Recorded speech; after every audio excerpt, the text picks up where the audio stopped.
like to start serious on a serious note and give a shout out to someone that I know has their eyes glued and just waiting to hear gross meow.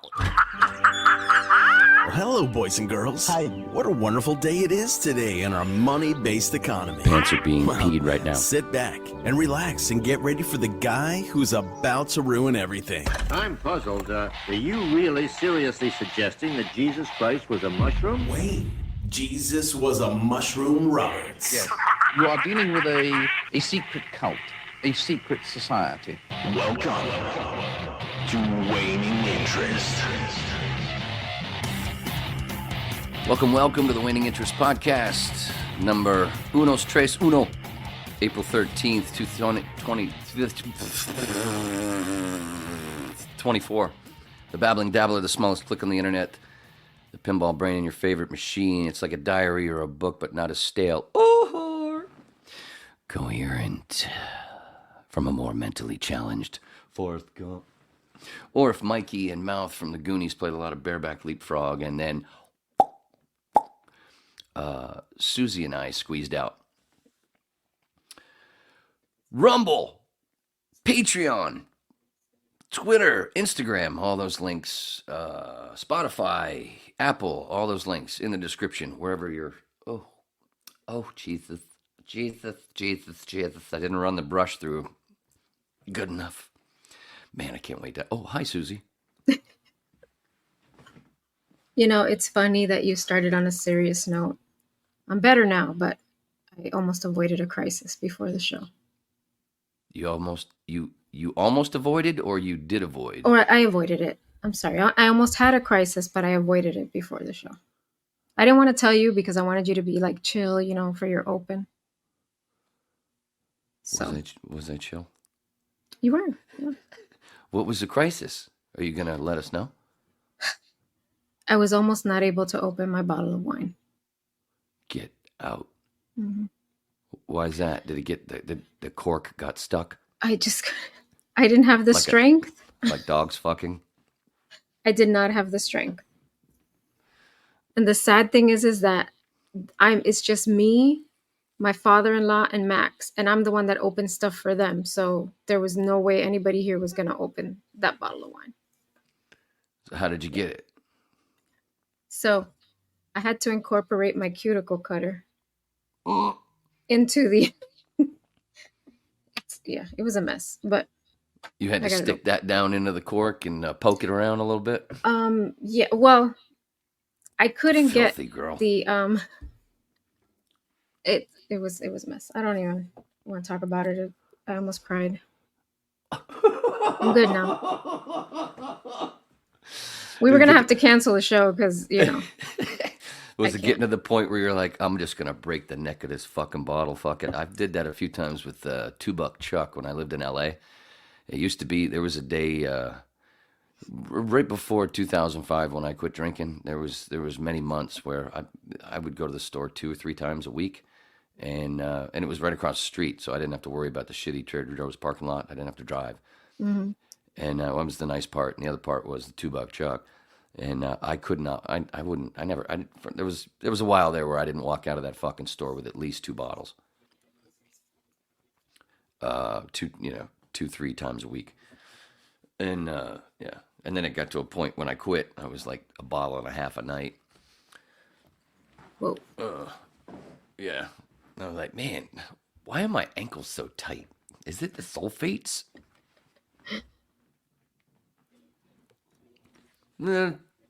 What's the point of the fucking filter? Every time even if I take a little suck, I get shit in my mouth. I'm tired of getting shit in my mouth. What the fuck, man? Maybe your mouth needs a filter. You know, many people have said that. And I just won't listen. Mm-hmm. I what's this one? I just won't listen. Oh, shit.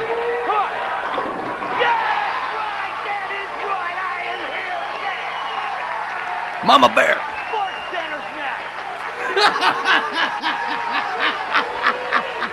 Oh, did you want to see the other angle of that? Okay, sure. To Tommy Jones' reign on television.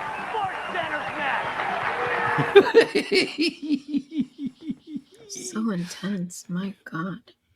Fucking love that guy. Oh, in the same show, though. In the same show. He's bowling Ryan Schaefer. And he recovered from his tough year and winded in. Look out, Brooklyn strike. Watch what Ryan does. Crosses over the head pin.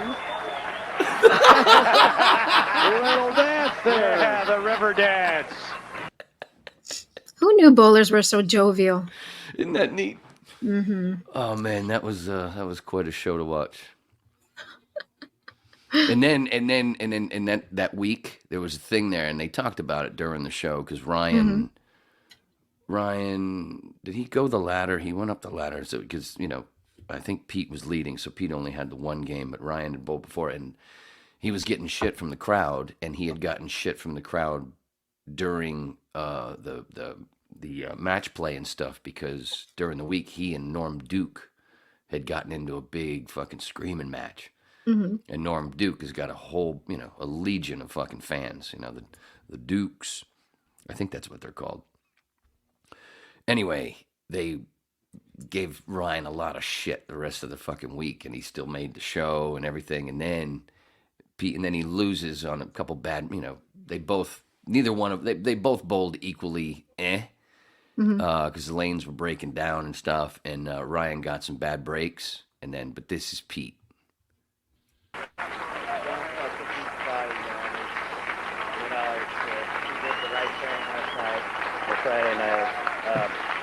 Don't let these people bother you. You're a great bowler, great champion. You'll always will be.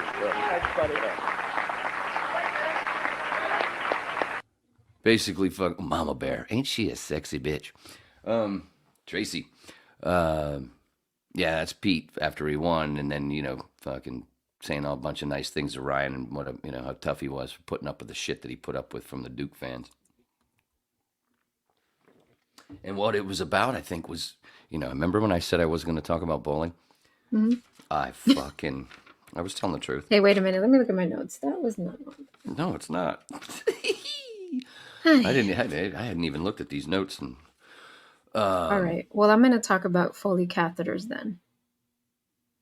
Oh, this is going to get dirty. Yummy. Mm-hmm. All right, go ahead.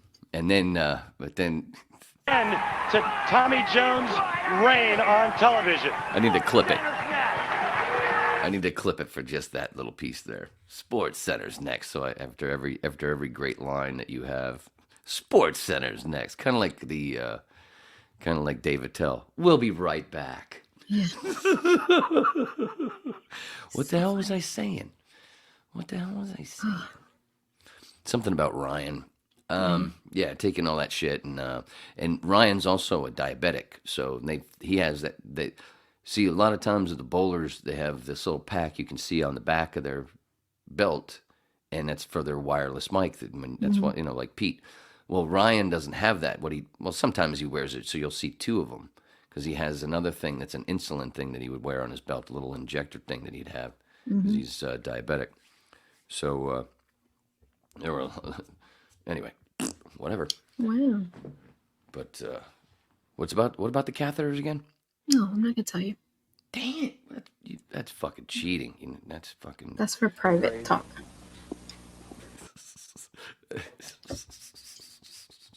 Fucking crazy. Did you say private talk? That's for private talk. Who's we, sucker? Did that play good? Who is we, sucker? Who's we, sucker? Well, yeah, it came through. We're not just gonna let you walk out of here. All right, I got to get Mike back up. Crazy. All right, and then set it up that way, so then My favorite hair. Fucking crazy. I know why he wears that hair. In case somebody throws a bowling ball at him. That was a great line. Great line. He can ride motorcycles with that hair. Poor Mike. Jesus. For you real. Just destroy that motherfucker. Fucking crazy. Oh, man. Oh, yeah. Susana song. Still waiting for some more lyrics on the Susana song. Not Rosanna, but Susana. All right. I have an idea. Uh-oh. Let's just add banana to it. Maybe that's why. Because we keep asking for no banana. Yeah. All the bananas you want, everybody. I'm used to it. It's okay. I have tough skin.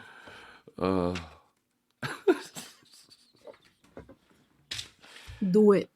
All right. So what else is going on with you besides not being able to open your bottle and your to stick your catheter in it? It was that was. Oh, is that what you did? That's what you did. You used your catheter skills to get in that wine bottle. No. I wish it was that easy. I wish it was that funny. No. So what else is going on? Sarah's at Grad Bash tonight at Universal. Grad Bash? So they didn't do that in your state, did they? Like, I guess not. It's a Florida thing, I think. Well, we had senior night. Mm-hmm. We went up to Sunday River. Okay. Right? Yeah, similar stuff, I guess. I think it was Sunday River. And that was the first time that I saw the firewoman, the cult firewoman video. Oh, okay. At playing in the thing because they had MTV on in one of the rooms and whatever. How funny. MTV with music and videos. Yeah, remember? What a concept. Remember when that used to happen? So Grad Bash is at Universal Studios. So, they close the park early, and then all the high school, well, a chunk of high schools, because they rotate, groups of high schools, different weekends or whatever. When I was in high school, it was grad night at Disney, and it was at Magic Kingdom. But they don't do it anymore. Now it's Universal does Grad Bash. So they're there. When we were talking earlier and I said, "Oh, that's Sarah."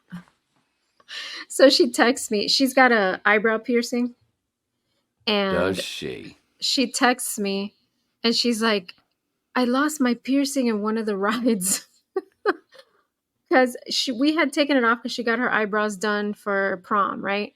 And when we put it back, we didn't tighten it as tight as, she had it before because the eyebrow lady was having a hard time getting the piercing off. So I guess it wasn't tight enough. And she lost it in one of the rides. She just texted me. She's like, "I lost it." I'm like, "Well, we'll just go get another one, I guess." My first earring, because I got my left ear pierced when I was in Australia when I was 18. And I lost that earring when I got arrested because they made me take it off. Did I tell you that in story? Australia? Yeah. In Australia? Oh. Mm-hmm. When you threw the hot dog? Yes. when I accidentally almost hit a cop on a horse with a hot dog. Hey everybody, it's illegal to throw hot dogs in Australia. Don't do it. Don't do it, mate. Well, at least don't make it whiz by a fucking cop's head. Apparently, I didn't even see it, so I don't even know. Everybody else saw it because I was looking. I just went. I thought I was also. On the other hand, I had a bottle of Maduri that I was sucking on after all the other alcohol I'd had. It was just after. It was 1990. It was what? I think it was like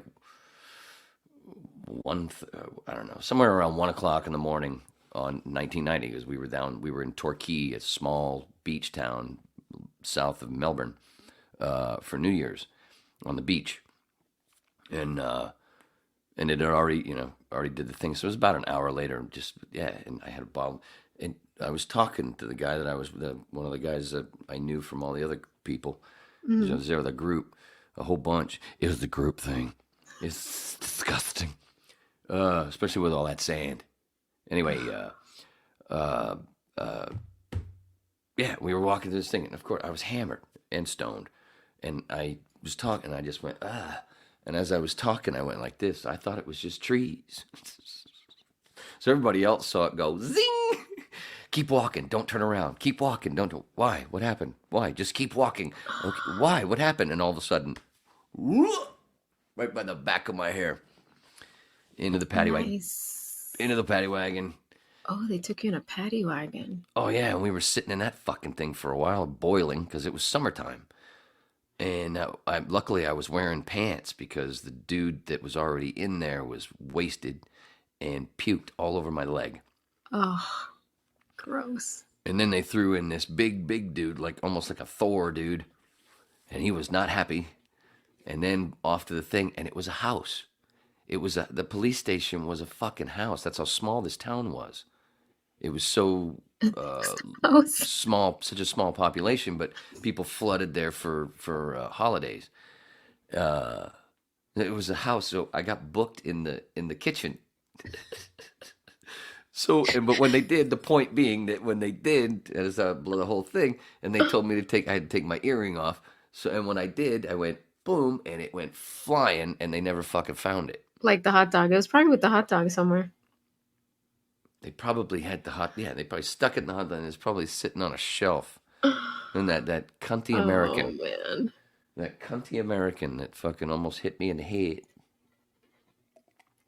Nice. It was a They house. hung it on, just like I had the arrest, my arrest thing. I had that piece of paper stuck to my wall like a poster for you years. should have framed it. I should have, but either way, it was on that paper where it started to fade after a while. Oh, You yeah, couldn't yeah. even read Like it. the tickets, like the traffic tickets. Yeah. Oh, man. But the end of the story, though, so that's the kitchen. And then, so the jail cell. The bathroom. You would think, but almost, pretty close. Then they take us out to the backyard, and there's two big tool sheds that are reinforced. The left one was for the ladies, and the one on the right was for the dudes. That fucking thing was, there was like, I think it was 46 guys, the highest count we had in there, stuffed in there. And everybody was basically sitting in there for 3 hours, drunk and disorderly, all these different things. Oh, man. Yeah, and it was so boiling in there. And the dude that had puked on my leg, they dragged him in there, and there was a toilet in the corner. He wrapped himself around that toilet. And a couple of times, there was the big dude the Thor-like guy was standing near him or whatever. We're all kind of like against the wall, like in a square. And a couple of times, the dude rolled on his foot, and he just started kicking him. This guy's basically unconscious, and he just fucking kicking the shit out of him. He's got his boots on. I felt so bad for that dude. But anyway, and we all figured out this time thing where when the air was going to, certain times, and air was going to blast through the vent right above the door. So we'd all be ready for it. And we could hear it. It's coming. I think it's coming. And we'd all everybody stand up, and just, as soon as that blast, we go, Oh, wow. we were just fucking in there boiling, because it was summer. And even though it was in the middle of the night, it was fucking, 1 o'clock. I was in there from like 1 till 4 in the morning. I was in there for like 3.5 hours. It was supposed to be for 2.5 hours, supposed to be like 3 or whatever. But luckily, I've been in, but the funny part is I've been there for drunken disorder. I didn't hurt anybody. And at one point, they opened the door and throw a couple of guys in. And one of the dudes comes walking towards me, because I'm sort of standing in the middle of the room. And I went, "Hey, I know you." He goes, "I know you." Oh, man. He was the ex-boyfriend of my friend Simon's new girlfriend. I had been to this guy's house partying, and I actually was so fucked up. And a bunch of them were over there doing shit in the room, and I'm at his weight bench, and I decided to get in the thing and start fucking doing this. And it got to the point, guys, I'm too fucked up. Wait. I can't. The weight. There was a weight bench in there? Yeah, in his room, he had a whole bunch of shit. Yeah, it was cool. It Oh, was kinda not like in the jail cell. No, this was This was like a month before. Okay. Back in Melbourne, I had partied with this guy. That's how I knew him. Oh, man. And then I was going to ask you. Go ahead. Go ahead. No, go ahead. The funniest thing? the funniest part, and lucky for me, because I had no idea where the fuck I was, where this police station was, according to the beach and where people I knew were and stuff, because we were in a paddy wagon. It's not like there's windows so you can go, "Hi." I had no idea where the fuck I was. And this guy, he gets thrown in, and so we start talking. I go, "Oh, what?" He goes, mate, what are you in here for?" And I went, "I'm drunk and disorderly." They said I almost hit a cop with a hot dog, just trying to chuck it into the woods. And I go, "What are you in here for?" And he goes, "Knife fight." Yeah. And then, so you'd think that he's going to spend more time in there, right? He got out before you. No, he got out with me. I'd been in there for 2.5 hours or 2 hours already. And then I'm like, oh, it's going to be countdown time. Well, hopefully I'll catch up with you when I get thrown out. We'll see running to each other again when, because we're assuming that I'm going to be leaving way before him. When they fucking call names, they called our both names at the same time. Like, dude, man. He had a good lawyer. I should have had a goddamn knife. I'd have gotten out quicker. But luckily for me, because then I had somebody to go, find where the fuck we were supposed to be. And then we found my friend Dick. We found my dick. Mm-hmm. We found my dick on the beach in a Volkswagen bus. One of those little, that's what Dick had. So that's what that's the hot dog you threw. I went back to my hot dog. Mm-hmm. Dick. No, Dick, he was Andrea. He was a friend of Andrea's, and we became. But this dude was the Australian Jeff Spicoli from Fast Times at Ridgemont High. He was Sean Penn, but Australian with dark hair. Oh, Surfer, funny. VW bus thing, fucking stoner, and that was the greatest bowl of fucking weed I ever smoked. When we got back to the beach, me and this dude, I can't remember his name. I think it was Rick. And we saw the VW bus. I'm like, dude, there's Dick. There's Dick. That was me. There's Dick, and everybody's going, what's up with this American? And then he got arrested for solicitation. No, I'm just trying to get to my deck. I swear to God, my dick is in that Volkswagen. So yeah, we get to the fucking bus, and he had just apparently wrapped himself up to go to sleep or whatever, and fucking dink dink dink. Now dink dink dink on Dick's thing. Mm-hmm. Quattro. And he like lit right up, fucking slid that. Dude, I heard you got pinched. I heard you got pinched. Anyway, me and Rick or whatever, he knew him, of course. They all knew, it's a small community. They knew each other as well, as long as Simon, and anyway, we get in that thing, I get all comfy in that blanket and my shit that I had there, and I just watched him just a little cereal bowl with the weed, sprinkles a cigarette in there, for the spliff thing, packs up. That was the greatest bowl I ever smoked in my life after fucking 3.5 hours in that sweaty man cell. Boy, it's disgusting. So how did you get out? Did they just have like a minimum time you have to be in there, or somebody? Yeah, that's what they said. That's what they said. Everybody was gonna be in for 3.5 to 4 hours. Okay. And that's why I kind of knew when I was gonna be getting out. And like, Rick, fucking dude, you only got to. You didn't even have to spend half the time I was in there. And this motherfucker was, he had a weapon. All I had was a dong. So was everybody in there for drunk and disorderly? Any murder? Most everybody was, it was just drunk and disorderly because everybody's fucked up. It's New Year's Day, New Year's Eve, and the whole party. That's what happened every year. And the best part, here's the kappa. Here's the kappa. Mm-hmm. Apparently the cops weren't really paying attention, or were just as drunk as us, because this was January 1st, 1990. Mm-hmm. Well, on my little thing, they said that, they told me that I had to go to court February 1st, 1989. Oh. That was one of the reasons why I kept it. Like, oops. Because you can read it. You could see arrest, January 1st, 1990. Yeah. Court date, February 1st, 1989. Oh, sorry, guys. Yeah, no. I don't have a DeLorean. And what day did I leave? February 1st. Anyway, I lost my earring. So, yeah, it's probably stuck in a hot dog somewhere still, laying on the beach with sand all over it. Kind of like that sandy hot dog that YouTube likes to shove up my bung. Yeah. Well. Or the whip bung. Dude, I'm watching more views disappear. Yeah, they go backwards. Yeah, and they go backwards when and what we got 118 subscribers. and those small views, and then I got 7 followers on Rumble, and we got triple the views. Mm-hmm. Oh, It's correction. We have 119. Thank you, whoever just subscribed. That was probably my mom. Thanks.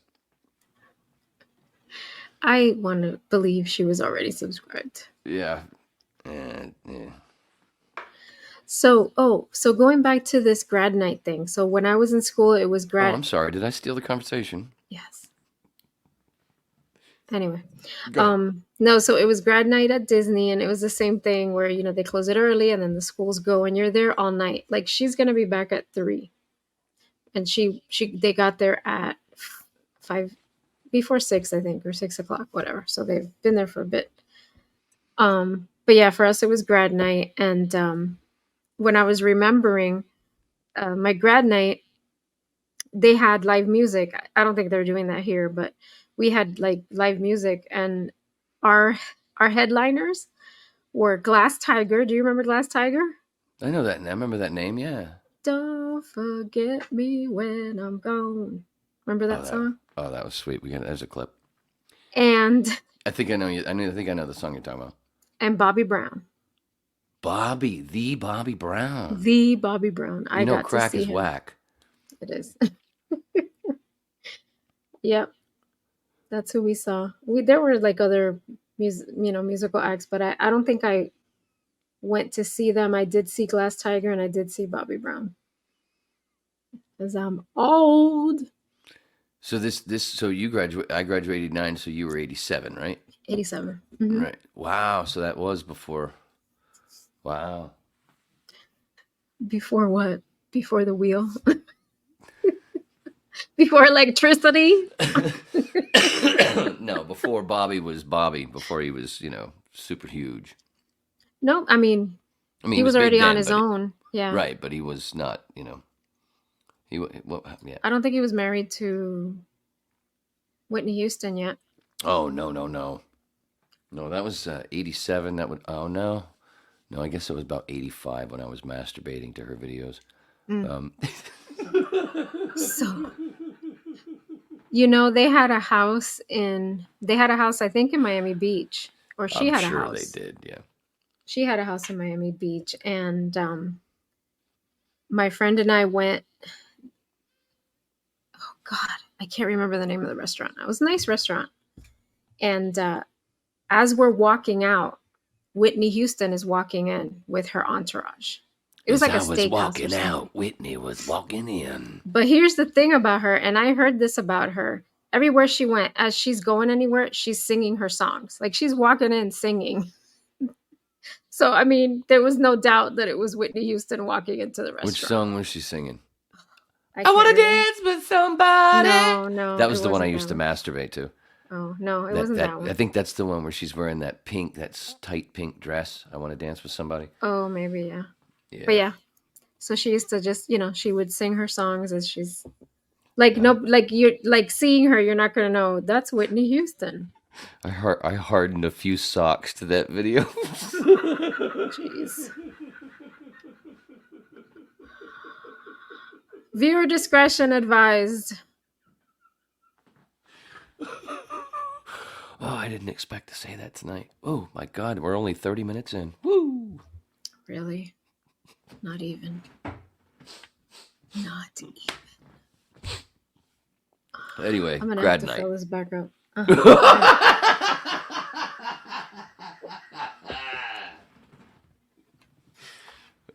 See my name? The voice of reason.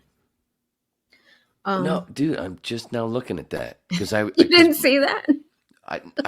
that's usually the first thing I look for, but I don't know what my head was. You probably just saw Susie and then didn't read the rest.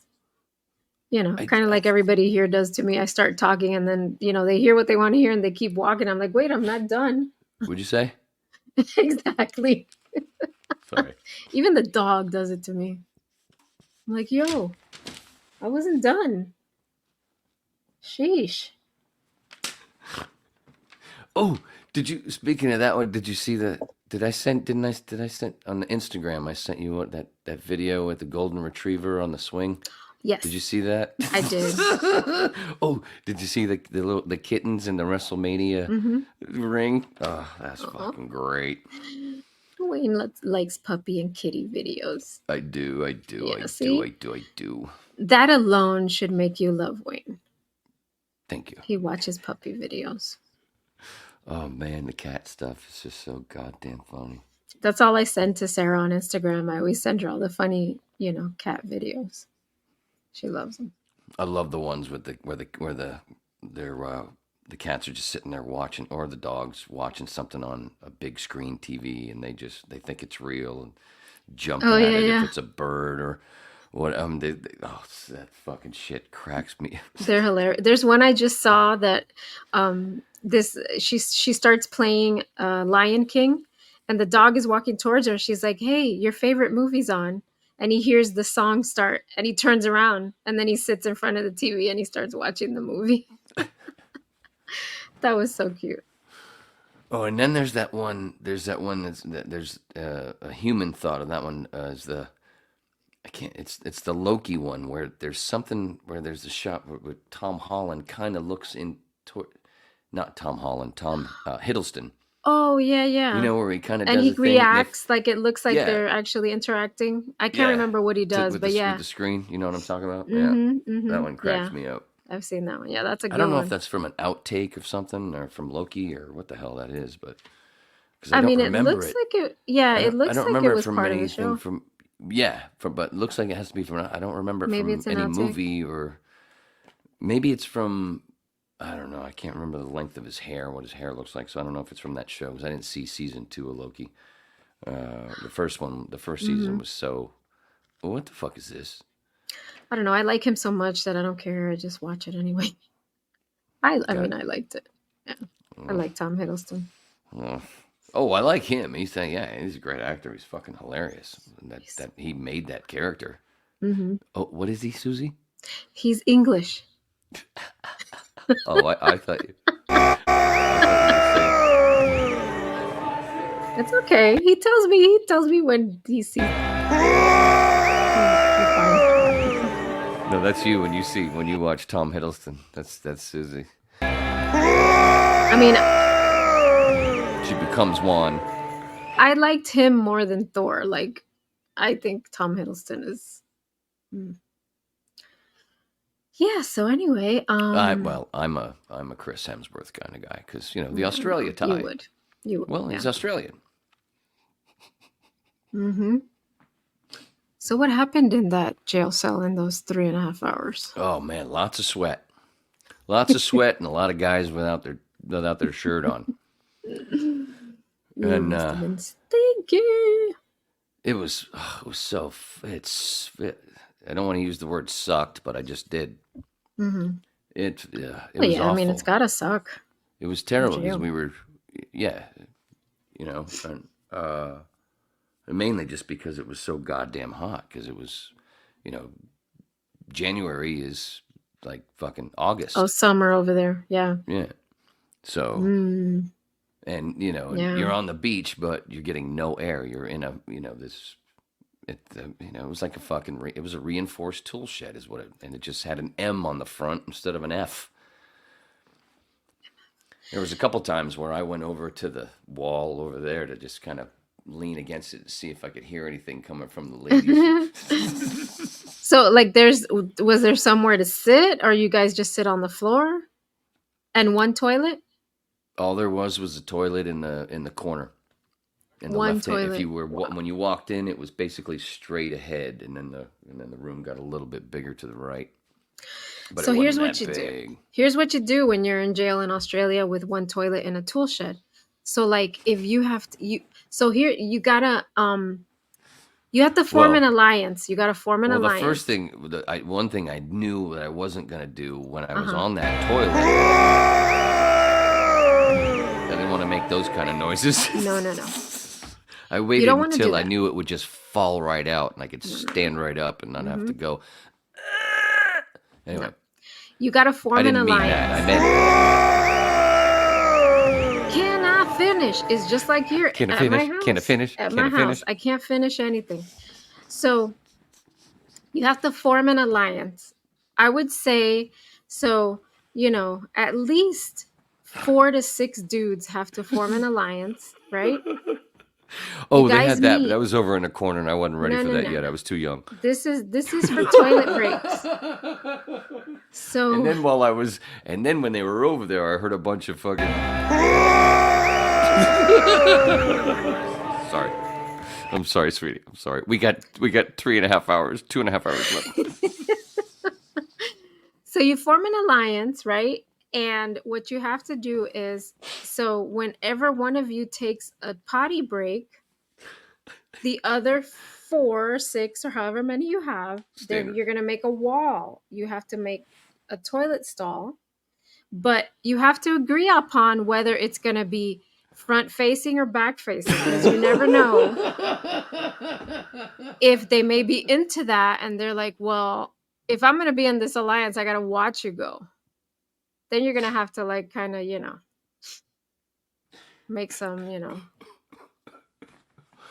Hey, do you want to be facing me or facing away when I'm either that or while I'm dropping mud? what you got to do is you got to poll everybody before you form the alliance, and then you separate. Oh, now you got to bring out the poles. You Yes. disgusting wench. Yes. You got to separate the front facing from the back facing group. And then you form your alliance I think that's called top and bottom.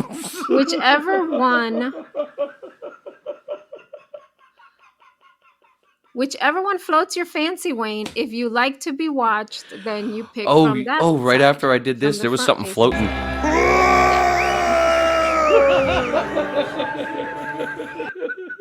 Oh my God, this is such a clown show. I love it.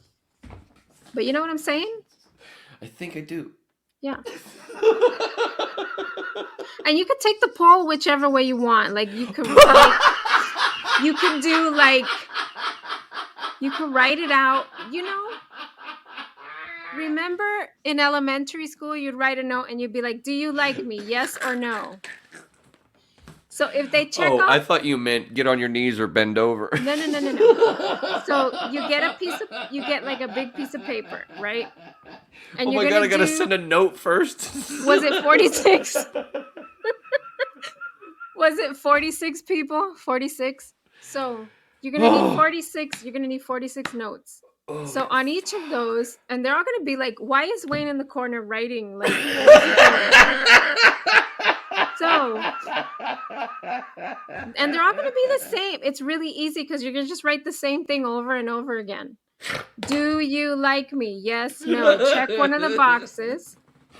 You separate the yeses from the nos. You can safely consider. Speaking of nose, mine's clogged. The ones that checked off yes are the ones that are going to want to face you while you're in the bathroom. Oh, I'm so glad I brought this. Okay. And then whatever, I don't think anybody's going to want to face me after that. Whatever your preference is, you pick from that group. This is going way too long. Let's move on.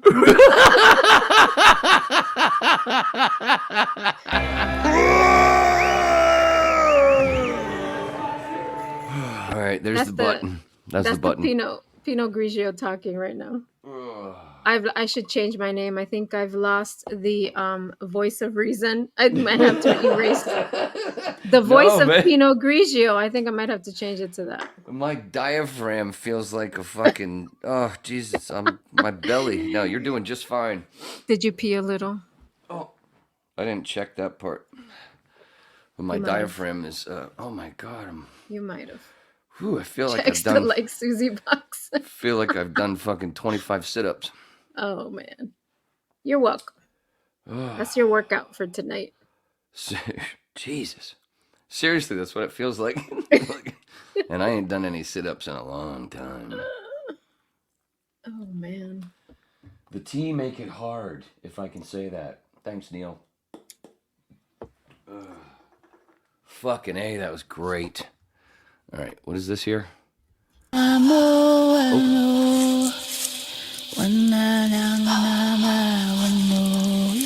is Wayne, another Wayne visual. A little loud. That's what the eclipse should have been like. All right, we got to see that again.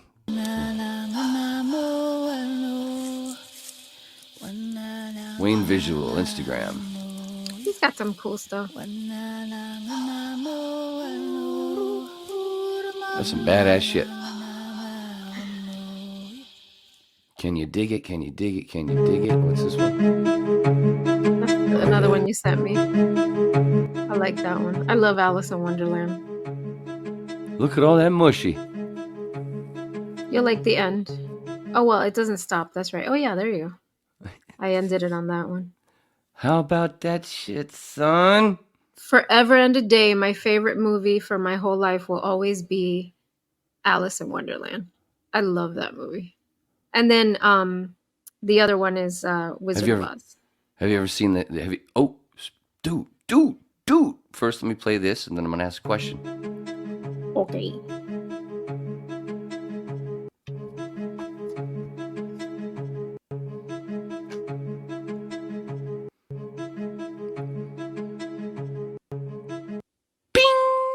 Kind of looks like a umbrella, huh? Have you ever seen the Kate Beckinsale version of Alice in Wonderland?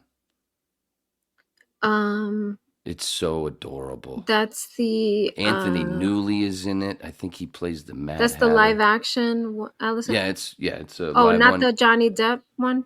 No. Oh, okay. It was way before that. I found it when I was my ex-girlfriend in California, going through the Netflix Kids thing with her daughter.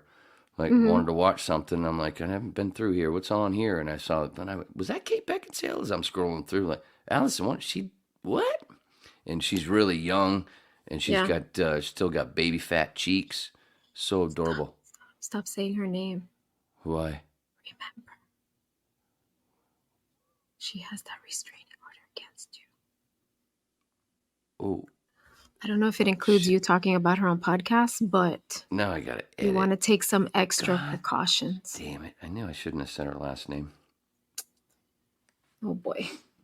Listen, I don't have money to bail you out of jail, so... No, apparently she's sick, actually.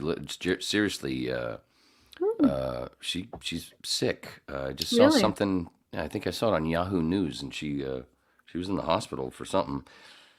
I'm not going to say I can't help but think it might have something to do with the V. Anyway. Shh. Oh, she's so young. Wow. I didn't know that. It doesn't matter how old you are when you get that No, thing.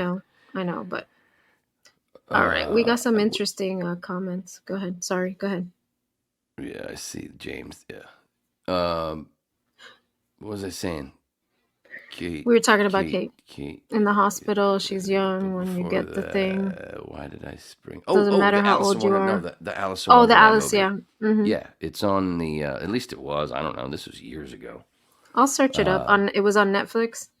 Yeah, pull up some, if you can get a picture, or I'll do a screenshot and let me see if I can find it. So that we said find it. Jinx, you gotta buy me a Coke, even though I don't drink Coke, but it's okay. You gotta buy it anyway. I don't drink it either. Oh, why don't we just do a bump? Buy me something. Okay. We'll just do a rail together. No. That sounded so funny. Yeah, because I'm sure you're a nurse, so you can be there if if there's anything bad with it. No, we test it first, of course. That's the new way to make money in drug business. So it's Alice Through the Looking kits. Glass is what it is. Alice Through the Looking Glass. Yup. 1998. Wow. Yeah, and there's a lot of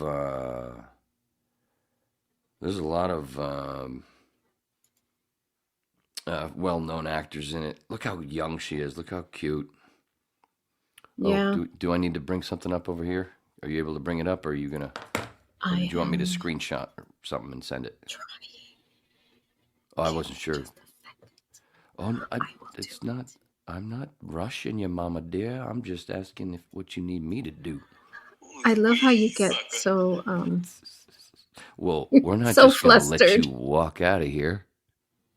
Who's we, sucker? I love how you get flustered. Smith, It's great. Wesson, and me.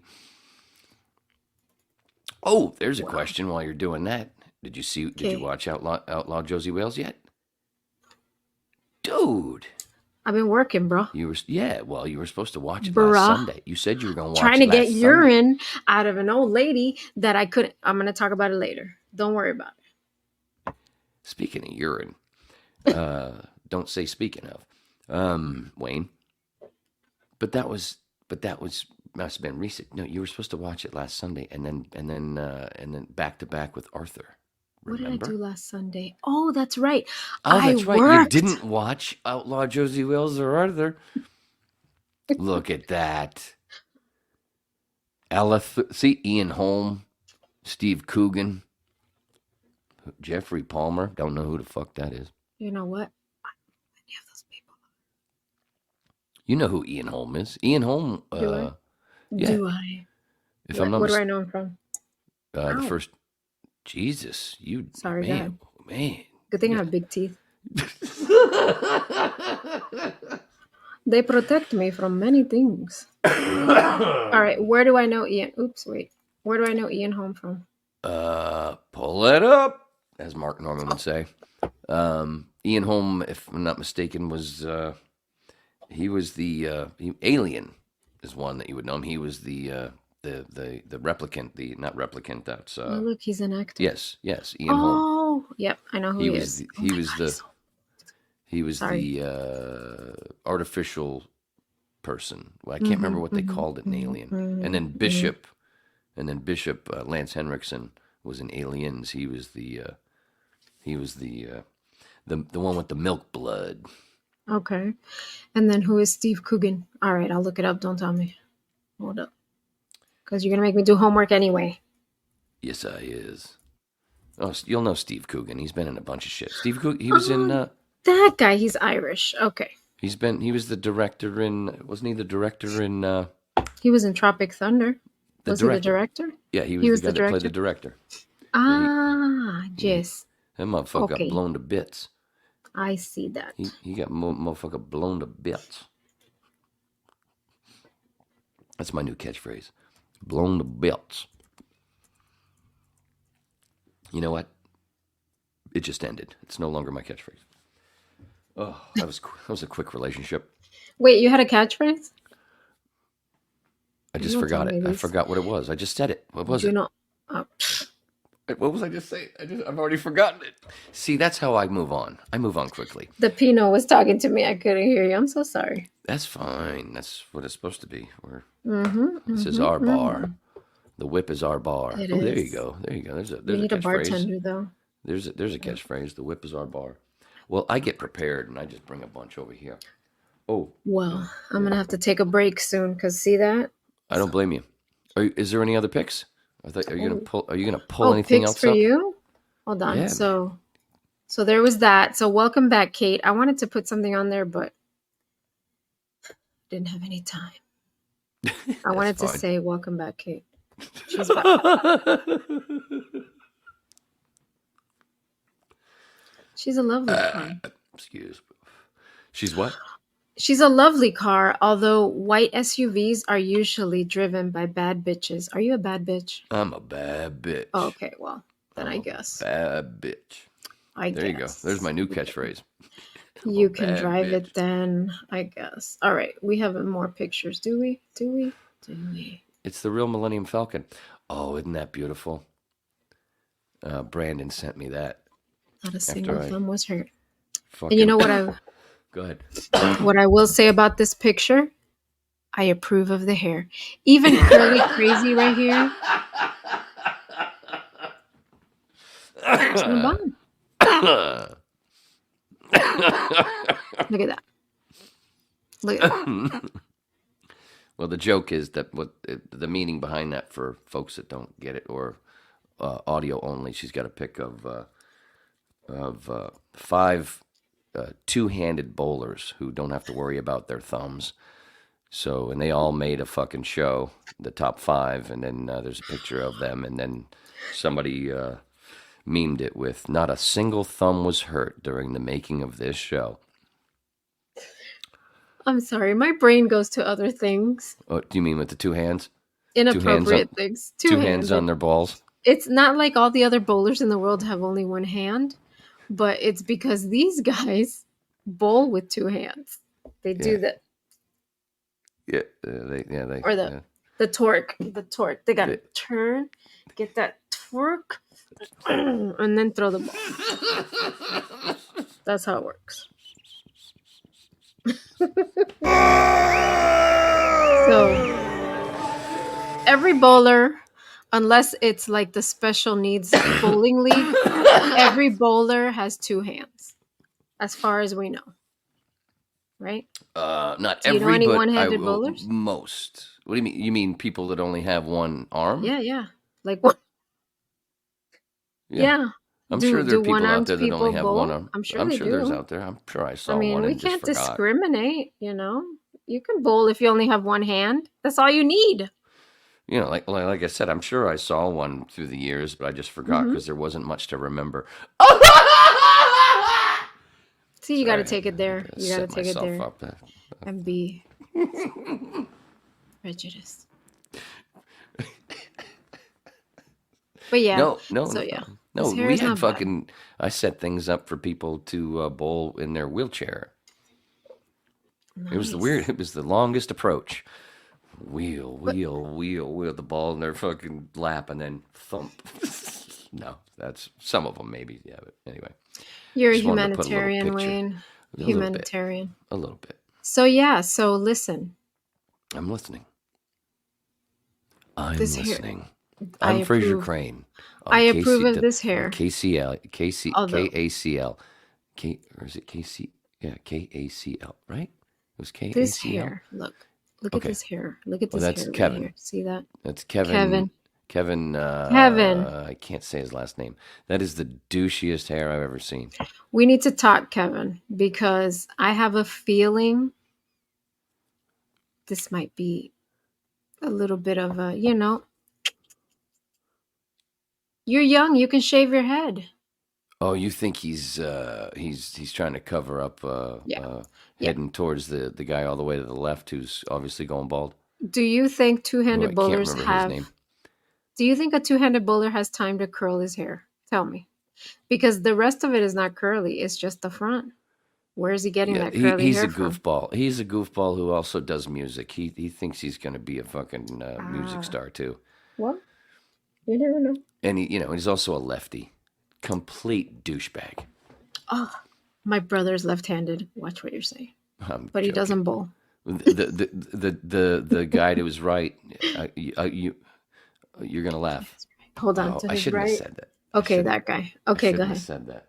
Uh-oh. Such a bad setup. All right. Don't the say tallest one there, the dude Okay. in the green, the one who thinks it's fucking St. Patrick's Day. Well, his name is actually Patrick? Yes. Is it? Hanrahan. Well, no, no. Actually, his name is MRT. No. It's not actually Patrick. I'm sorry. Oh, I'm not smart. It's no, but I was fooled thinking, oh yeah, that is. But his real name. I think it is. It's actually Packy. A guy named Packy likes to throw his balls around. Packy? Packy Hanrahan. That's his name. I don't like it. And he's a lefty, and of course, two-hander. Mm-hmm.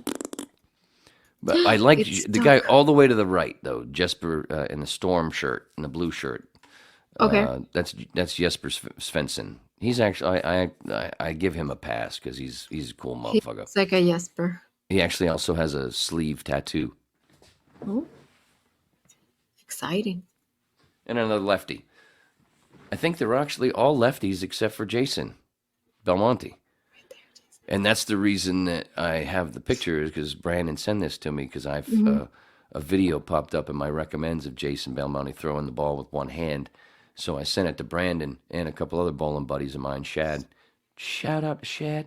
Shout out to Shad. Ooh, it sounds like it should be a song from the 80s. Shout out to Shad. Shout out to Shad. Ooh, yeah, gross. It's a one-hit wonder. Anyway, I sent them the video going, yeah, why don't you do this all the time, you fucking cheater? So, of course, they all laughed at it, and then Brandon laughed and then sent this back. I love it. Not a single thumb was hurt during the making of this show. So But they when could they, have made it better though, where they could have brought that down and cropped it because there's so much fucking space up there. yeah, they wanted to put the little crazy face on I there. think it's a nod to the other guy, the two guys, Kevin and the other guy going bald. Yeah. So when they bowl with two hands, they don't use any of the holes on the bowling ball. Just the fingers, the two fingers, the ring and middle finger. The- And Oh, they, yeah. yeah. Oh, 'Cause you have these. to have those in there to when you Yeah, that's release right. it. That's how you have it. That's what gives you the rotation, the finger. It's all about the finger. It's all about the fingers, baby. You gotta finger your balls good if you want to be able to throw it up good. And So when I say basic- throw it up, you gotta what? No, go ahead. Finish your. I'm sorry, I messed you up. Mm-mm. I said so. I was gonna say so. Basically, they're opposed to using their thumbs. Is that what it is? Yeah, they want to go back to being super primates. I don't know, whatever that means. Yeah. Before we had opposable thumbs, they want to go back before evolution, is what I meant. Well, you know, maybe they're saving their thumbs for something better. Well, they do. You still use their thumb. They just it helps them grip the ball better, but in a different Right, way. so they Because just otherwise, hold- the ball, your okay. thumb is inside instead of sticking it in. They're sticking their thumb in. They like to keep it and rub it around the outside. But it's called foreplay. Got it. And then, of course, they shoot it into the oil, and down to those those phallic-looking things, and just blow right through them. Are these the Not only bad. This isn't bad for two-handed? pulling it out of my ass. What? Are those the only two-handed bowlers Pulling it in out the of my ass. entire Sorry. in the entire league? Is Are that there the just what? 5 of them? Just 5 of them? Are there Oh, just no, five no, two-handed there's- bowlers? No, there's a bunch more. But that show, those four, yeah. There's a guy named Chris Vi, who's a right-hander. He's actually one of the 2 people that have thrown 300 twice on TV. Him and Francois Lavoie. All right. Well, if I was marketing for these guys, first of all, they need new T-shirts. They need matching shirts because What did you do that for? there's no unity here. We need a theme. We need something going on here. That's all right though. They'll get it together. I really liked it. Like that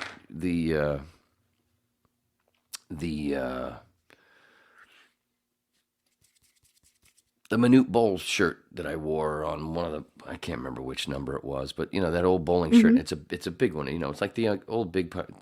In the early 2000s, they went to that where the PBA went to that where guys were wearing those kind of shirts. So they became popular again. That's one of the reasons why Minute Ball, why we did that. So if you go back in the shows and like in the early to mid 2000s, you look at their shirts they're different than what that is. Okay. They kind of did a little retro thing, which I loved. These bigger, especially with Norm Duke when he'd wear them because he was such a little guy, and then his shirts it looked like he was fucking swimming in them. But then Norm Duke. Anyway, what? Where's when? Because. Oh, look what you brought up for me. Look what you got for me, I baby. need a refill. That's okay. Go ahead. Is this Mary Poppins? This is Mary Poppins Returns. That's Okay. I've never Ms. seen Blunt, that movie. Emily Blunt. Yeah. And She's married to John Krasinski yes, she is. in The Office. And they did the what is it? Not Quiet Place. Is that what it was? No. The horror movie. Yeah. Where everybody had to be silent. Right. It is The Quiet Place, maybe. I don't Is know. that what it is?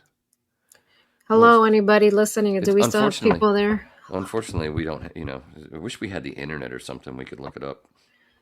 I know, but then I gotta go type. No, I'm doing it. Oh I'm my doing it. God. No, dude, I'm doing it. Fine. I was joking. I got my phone. I know. God, you get What? you take me too seriously. Oh no! I'm not taking you People, seriously. see, now you're taking me too seriously. So now this is like Am I taking you too squared. seriously? You're taking me too seriously squared. So like in the beginning, you were taking me too seriously. And then when I told you you're taking me too seriously, then you took me too seriously, telling you you're taking me too seriously. Don't triple it now. That's good. All right. Did you find it? That was really good. Well, you know what? Translation: Wayne's just being too sweet is really what you're saying. I think Pinot Grigio has some Yes, A Quiet Place. I had it right. brain stuff. It is A Quiet Place. Okay. Yeah. You know, it's a mix of the Pinot Grigio and No Sleep. I think that is the magic combination. So from now on, I'm not going to sleep Monday nights and Thursday nights. So that by Tuesday night and Friday night, it's gold, baby, gold. All right. But I am going to go take a break because it's gold, baby, gold. all right. So while I take a break, because I'm going to go refill and empty my bladder. Awesome. We're going to go from this beauty to wait. That. No, go back to Mama. Oh. No. Go back to Emily so I can explain. I'm trying. Oh, okay. Go ahead. That was funny, though. Sorry. All right. So Thank you for punching in. Gonna mute. And ready? Yeah. Oh, what she got? Hold on. Robert Smith. That's Mecca Streisand right in front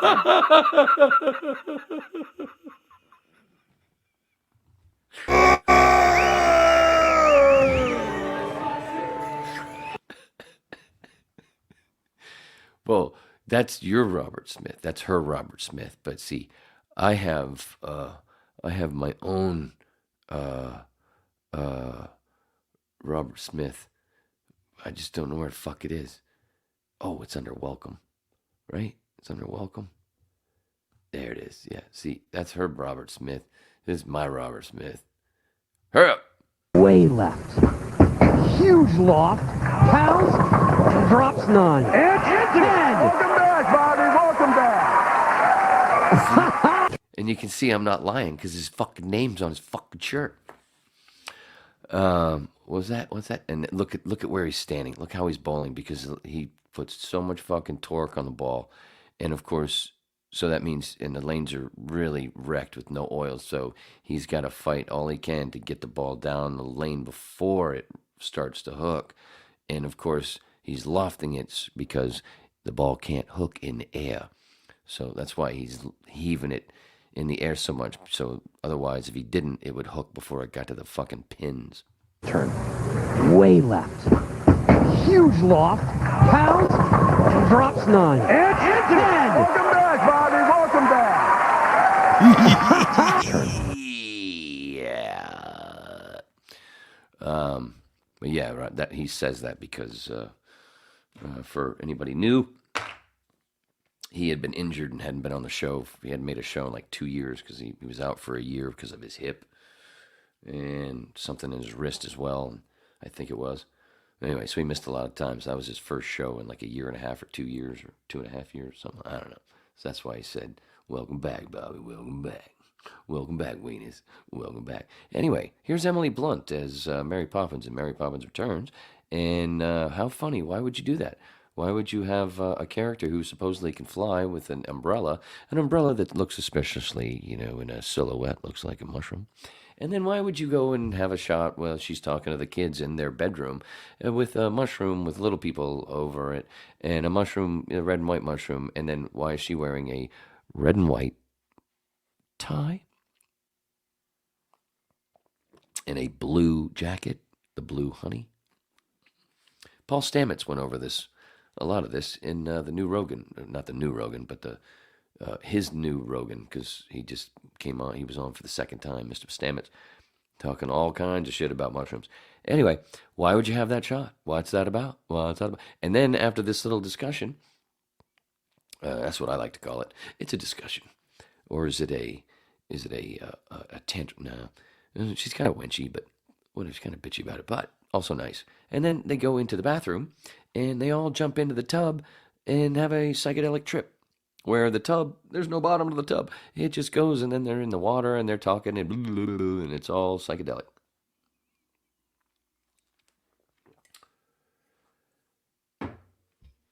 But All the right, no. umbrella, there's no way the umbrella represents psychedelics or mushrooms, right? Why would you be able to fly? Oh, and then, of course, then you've got the other tie with it there's the Bible tie, where who Jesus was a mushroom and also was a person who flipped over a table because of the bankers ripping people off with original fractional reserve banking. So banking, huh? Right? And Jesus said is a mushroom and banking was bad. Well, this bitch can fly because of mushrooms / umbrella, and she comes in to save the children of the banks. Can you beatbox? I got to rap. I bet I could. I could if I would. I would if I could. I mean, I And could. I'm back, y'all. if And I I'm tried. back. And I'm biggity back, y'all. I'm the best rapper I'm the best rapper in my vicinity. Who that be? Ain't nobody better. Who that be? Me. Oh, you. The best rapper in my general area. I thought you were referring to somebody that I didn't know. But so I took that from a movie that you still have to watch, so I know you haven't seen it, and then you can't talk to me about not seeing the other movies. Outlaw Josie Wales. Fear of a Black Hat. You have to see that. What? I don't even remember having that being put on some kind of list. Why am I getting shit for something I never heard of before? No. Juan talked to you about it, and then I talked to you about it. Fear of a Black Hat. It's the rap version of This Is Spinal Tap. Remember? Oh, now I man. do. You must have been messed up at that moment. Was this a post-show meeting? Or was this during a whip? I can't remember. Ah, you can't remember I don't remember. What But is this? Fear of the Black Cat? Fear of the Black...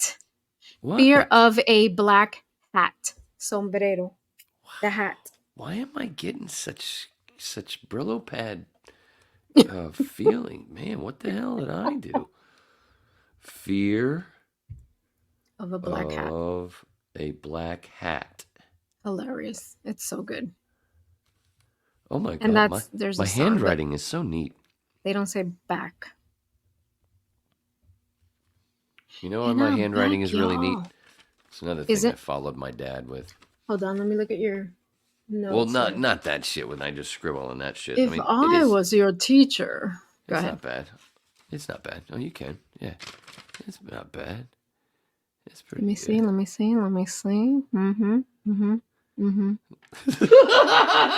So Look, I wrote it down. you write it in all capitals like Juan does. Juan does the same thing when he prints. Jess. I got that from That's my dad. funny. I just You like guys it. do the same thing. The my same goodness. team. Just And that's kind of how, when you see like lyrics to a song are written out, it's usually how it seems to be written by most. yeah. Anyway, I don't know if you are in a world where wars are fought with marshmallows. Too many carbs. Oh, So why'd you send me Is that this a reference? Hey, Beckham, is that a reference to Ghostbusters? Oh, Ghostbusters.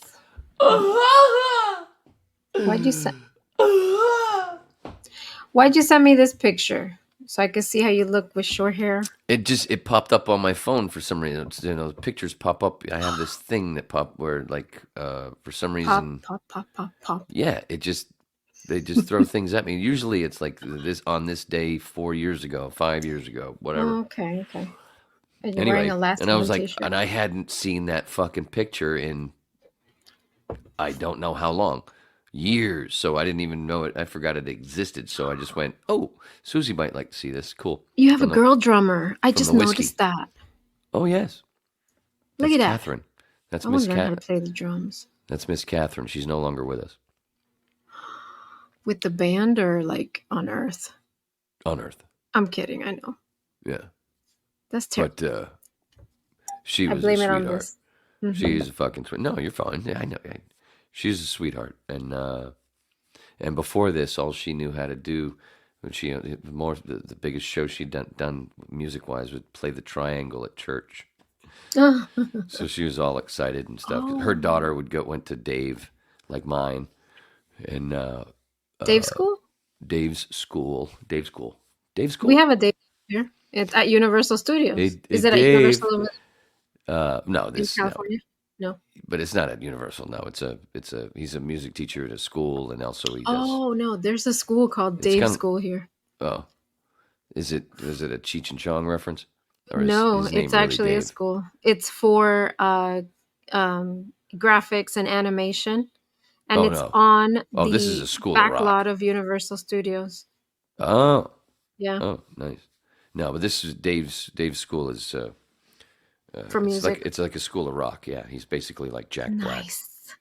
I want to do that. I want to learn how to play drums. And that's at the Whiskey, and I played because Riley, went to him and drums and stuff. And then when you do that, and then you can go to twice a year, they would have, in the summer and the winter, he'd put together have shows. Oh, like the movie. Yeah. That's And cool. so there'd always be like cool. 5 or 6 bands, and they'd start with the little kids, and the levels and stuff. And then Dave would also always have an old folks, his own band, old folks band. Is that the one you were in? Yeah. So he asked me, he's like, you want to be in, I know you play bass. You want to be in the old folks band? I'm like, Oh, sure. So anyway, that's funny. yeah. And Catherine and I had a ball. And Catherine, sweetheart, absolute angel. Oh, And but after we rehearse, and she was a church lady too, but she was very proper, very, didn't do anything wrong. But when me and the guys, except for Dave, would go outside afterwards, and we're outside either smoking a joint, having a drink, and having cigarettes, she'd come running out real quick and go, "Shh, can I just have a couple of drags?" oh. Take a couple drags and then run back in the house. It was fucking hilarious. How old was she? She was so adorable. I think she was about 5-6 years old. 5-6 years older than us. Yeah, she doesn't look that old. Mm-mm. Oh, No, I think it was breast cancer, and then it came back. rip Catherine. Yes, and what a sweetheart! You watch those videos, and watch the smile on her face as she's playing. She's like, "Oh my God, I'm playing drums at the Whiskey." That's awesome. Meanwhile, I'm going, "Oh my God, I'm playing bass at the Whiskey." I was gonna say you're playing the bass. Okay, that's what Juan plays. Yes. Juan plays the bass. Actually, Sarah plays the bass and guitar, and the Nice. ukulele.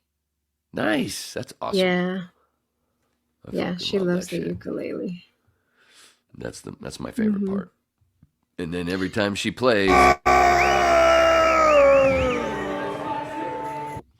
One yeah, of anyway, the- I just yeah. threw that at you. I didn't throw that at you Yeah. for this. I know No, you just no. did this as a joke, but oh, and I'm watching in my T-shirt. It's a Last Hand T-shirt. I said that. Yeah, you're wearing a Last Hand T-shirt.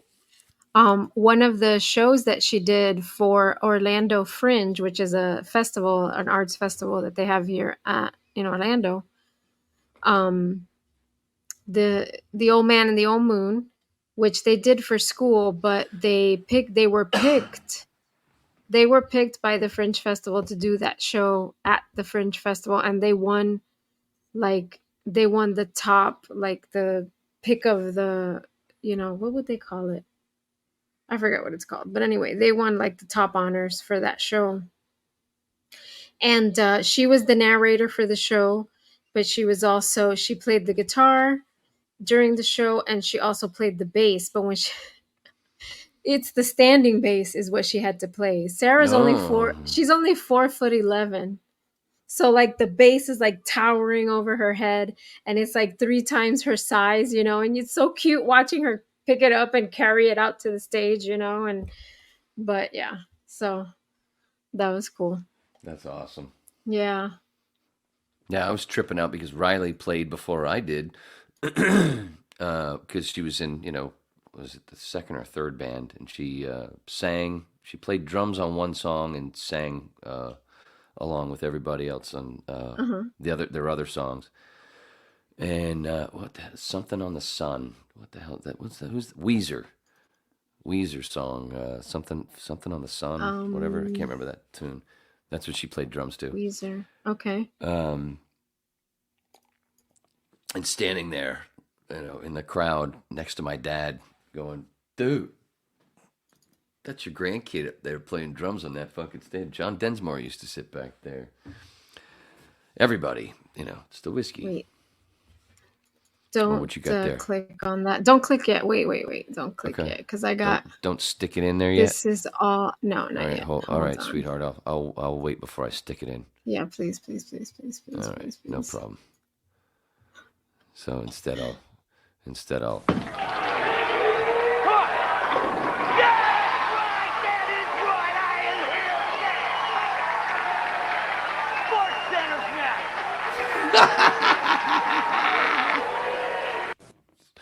Like I said, you want to see that from the other angle? Okay, all right. To Tommy Jones' reign on television. I don't know why the sync's off on that. I hate that the sync is off. I need a little bit of his intensity. Maybe I need a little bit of his intensity. Beats? Yeah. You need some of it? I do. I think you have some tonight. I'm noticing a spark. Pinot Grigio. Yeah, I'm noticing. Pinot Grigio is the answer. There's a lot of fire in you. You know what? It's fine. I'm not making fun, sweetheart. I love it. Check him out. I'm just kind of going, whoa. Yo. I just have to adjust, Listen. because I'm usually the one doing all the bonging. What? Wayne Cornelius Roberts III. Listen to me. That's his real name, everybody. They named him Cornelius. All right. So listen, Mister.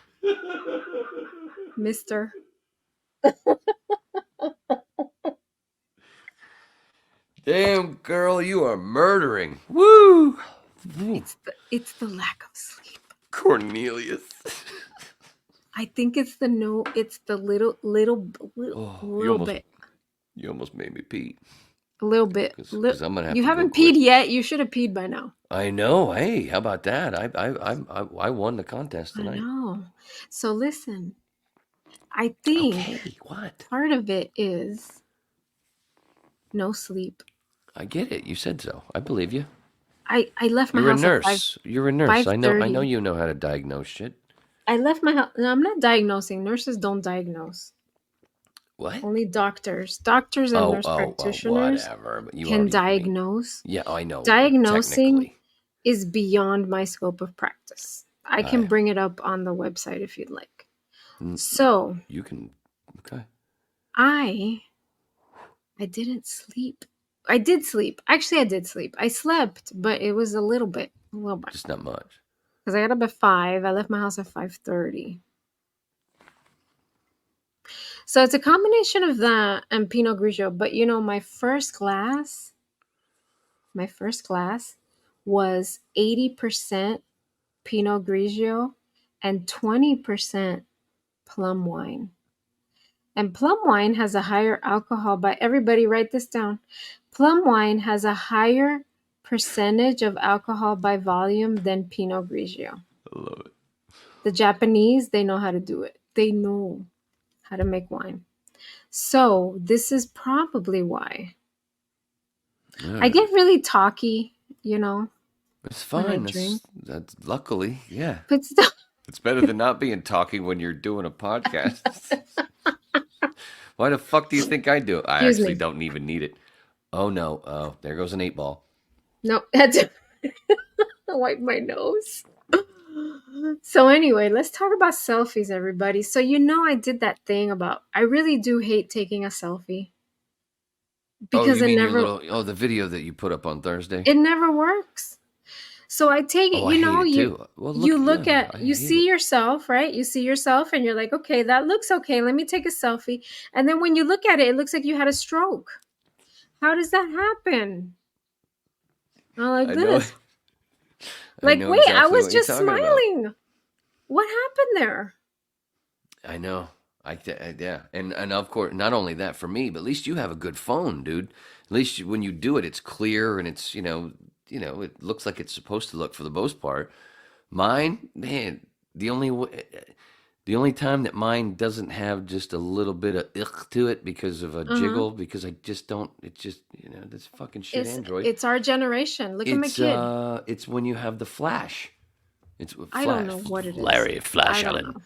But you can't have the flash No, when you're I doing don't a do selfie. flash. Yeah, I don't do a flash. Because when you flip it and you do it that way, you won't. I know you don't need it. You don't need it because you have an iPhone. Yeah. I have this piece of shit. Oh yeah. Okay. So here's like I'm trying. I try to like copy Sarah. I don't want to let you. And I don't even think she has to prepare. Like she just takes the picture and she looks great. I think it's because she's 17. Whoa. Know what I'm saying? Yeah. Thank you for covering those boobs. Yeah. You know what I mean? Like, and then I try to emulate it. Well, and they then practice a lot. You know. I look like this. I look like this. I look like I'm in pain. What is that? I don't know, but it looks like a lion's mane. You are a Leo, Mama. I am a Leo. That's right. But that's if the my other selfies lion besides the mushroom. Looked as good as these sexy legs. Now I definitely have to go pee. Oh, he has runner's legs. He doesn't run. There he is. What the hell is that thing in his pocket? He has a square penis. Is an iPhone 13 Plus. No wonder you get annoyed with him. That's what that is. Oh no, that's me. Yeah. Where'd he go? He left? Oh, he left. Okay. So everybody, this is my backyard. That is not Pinot Grigio. That is no, it wasn't Sauvignon Blanc. Oh my God, I forgot what that was. Anyway, it's another white wine. Who cares? They're all the same. That's Max. Look at my puppy Max. He's a big old dog. Look, he's humongous. He's half border collie, half Newfoundland. I have a friend who calls him baby horse. He really is a baby horse because he's about the size of a pony. He fluctuates between 85 and 90 pounds.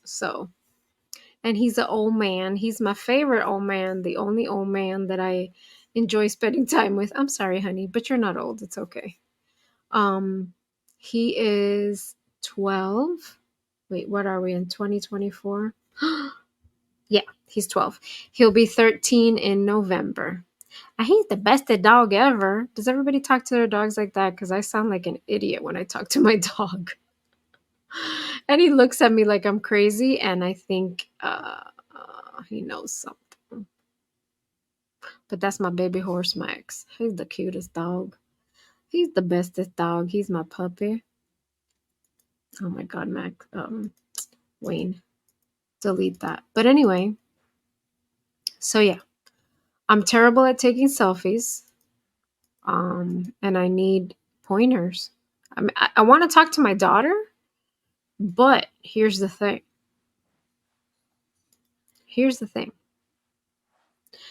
She's going to be like, what are you asking me for? She's a teenager. She's 17 years old. She's going to think it's cringy. Why do you want to take selfies, Mom?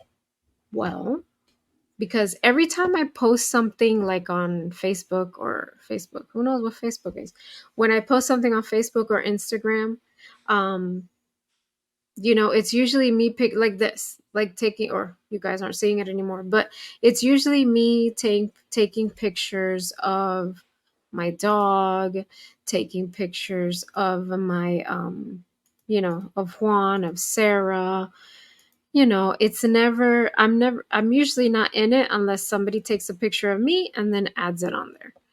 Because, again, I'm horrible at taking selfies. And every time I take a selfie,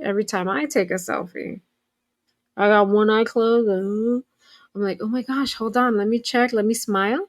Is it symmetrical? Okay, I haven't had a stroke because I always think I've had a stroke. It's horrible.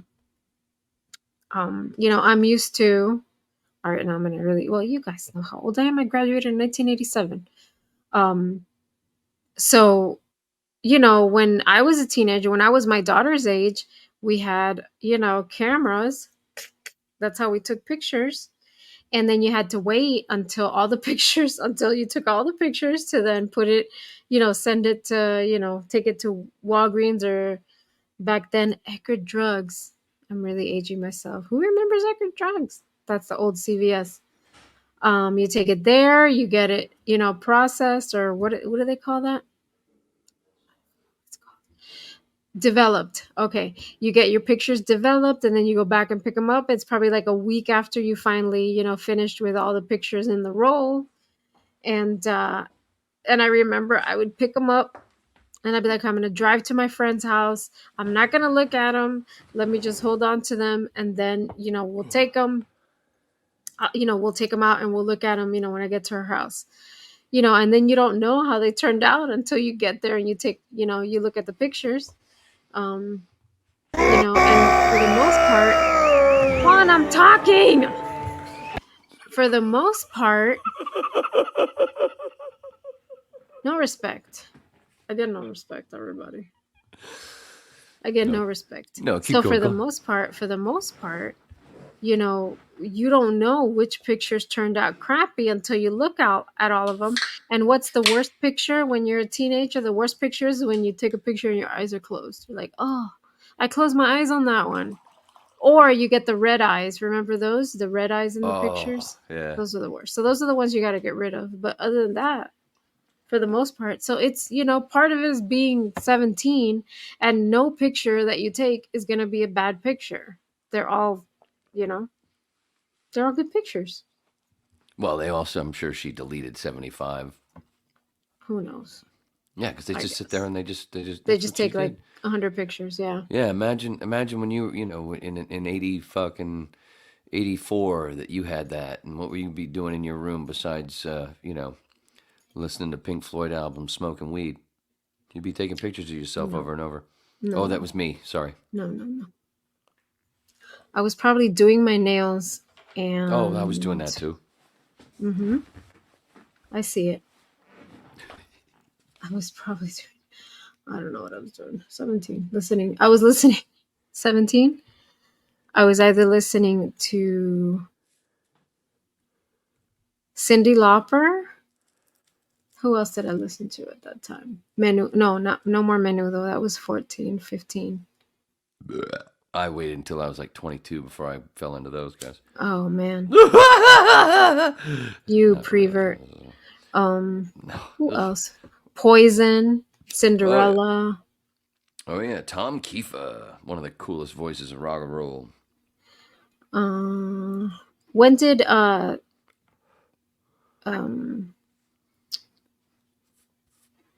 my god, I can't believe I forgot the name of the album. Guns N' Roses. Appetite was 87, the year you graduated. 87. Okay, so I was probably listening to that. Not probably. I was listening to that.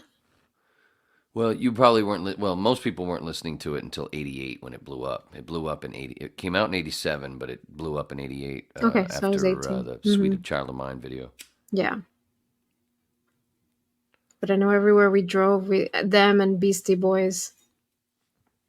I had a Mazda RX-7 with a sunroof, all the windows down, sunroof off, blasting Beastie Boys or Guns N' Roses. Or, since I was in Miami, Two Live Crew. Oh, yeah, Luke Skywalker.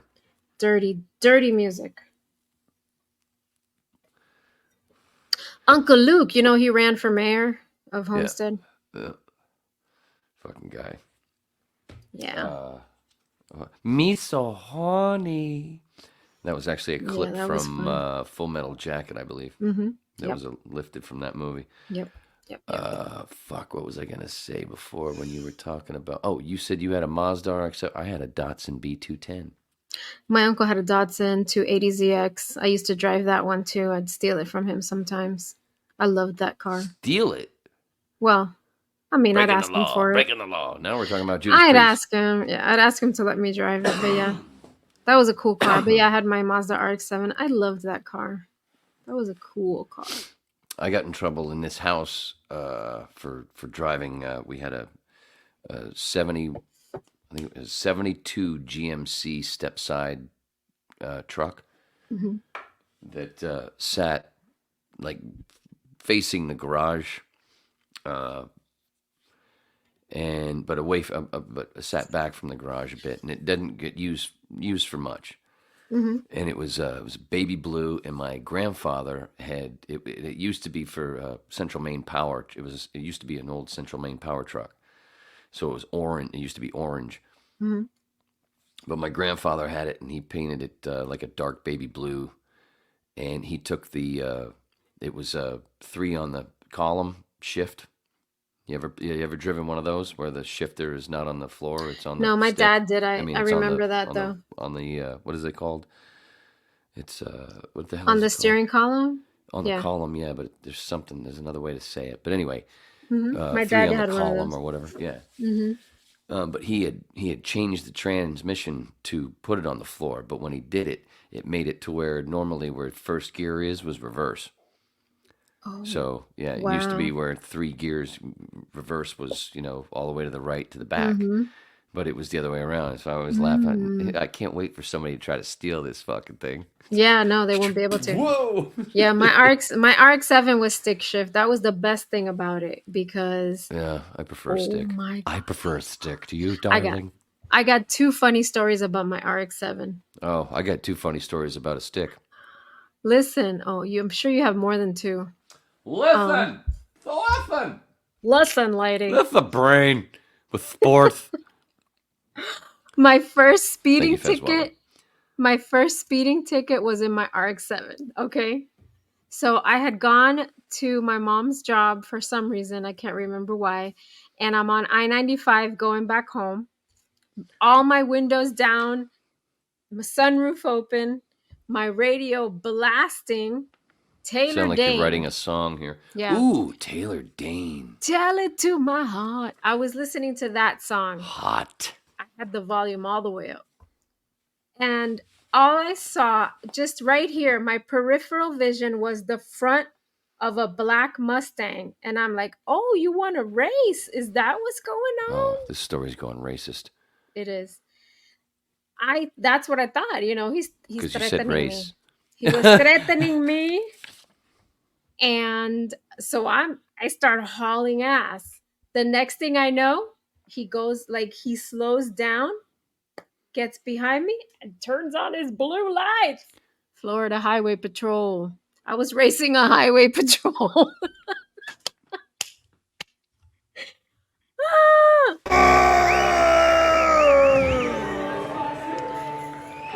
Oh, that deserves a double dose.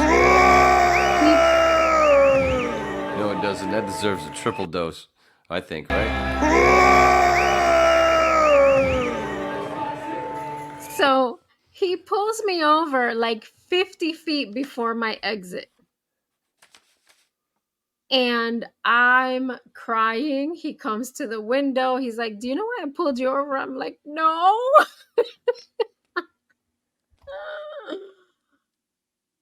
That was my first time in driving school, traffic school, whatever the heck it's called. Yeah.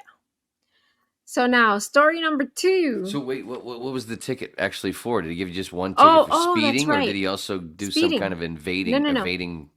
So he said he was being nice to me. He's like, I clocked. This is at the time. I don't know if it's still the same, but the speed limit on I-95 was 55.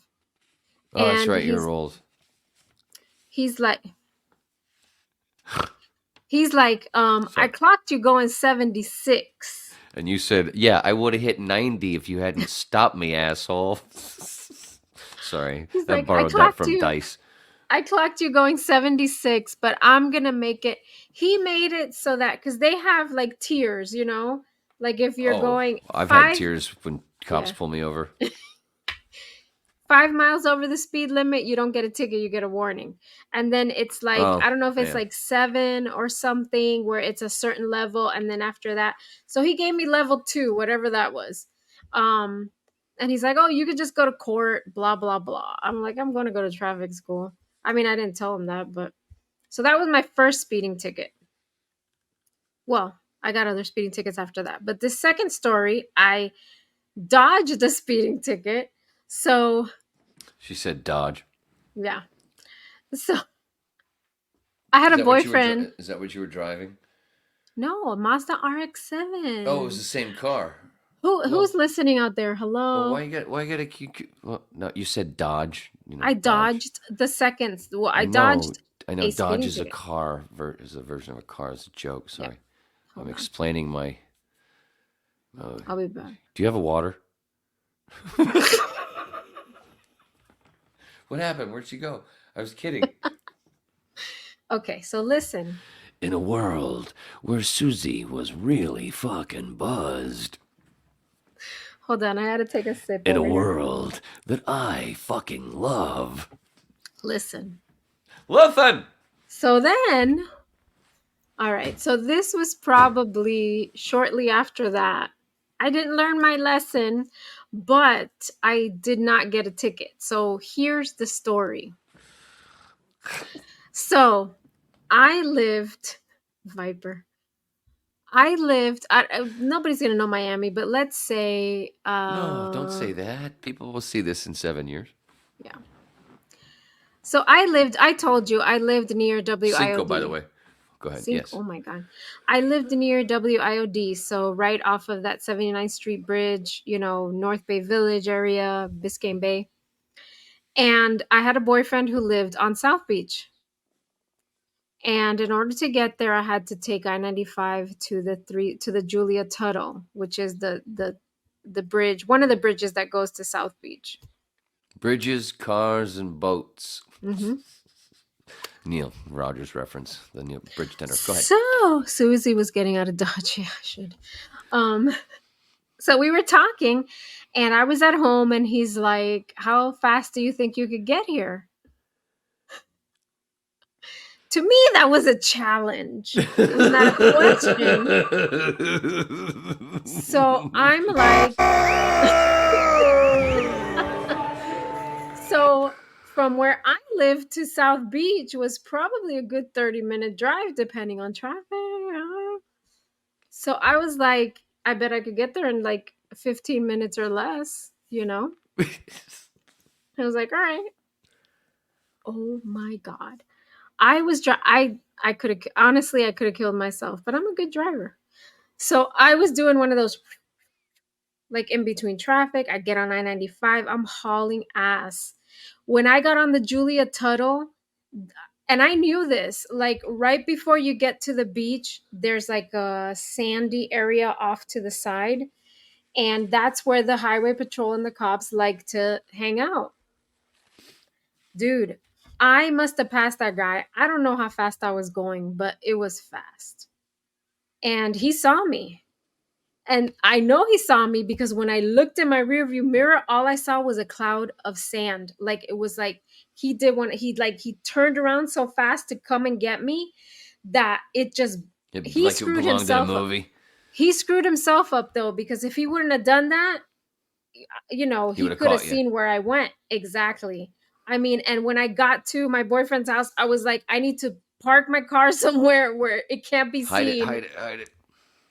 And I waited so I didn't get a ticket. But yeah, that was scary. It was scary, and I can't believe I did that. I could have killed myself, honestly. Dude, that was you evaded crazy. the cops. Almost did it twice. And it was not just a cop, Damn. It was a highway patrol. All I did was throw a hot dog at him. I know. I didn't have any hot dogs on me. If he would have tried to catch me, you were I actually would've doing some thrown Vin one at him. Diesel shit. I was doing some fucking Pauly Shore shit. I think what is after with that, my hair there? What is with that? It's driving me crazy. Not enough product, mister. Not enough. Yeah, that's probably true because I don't like putting a lot in there. But yeah.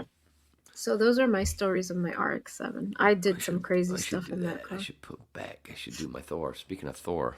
Oh, put a high ponytail on. I should do my Thor hair. See, there it goes. See that side. Look how one does one, the other thing one does. Like what this. the fuck, son? Anyway, doesn't matter. Anyway, so yeah. At least I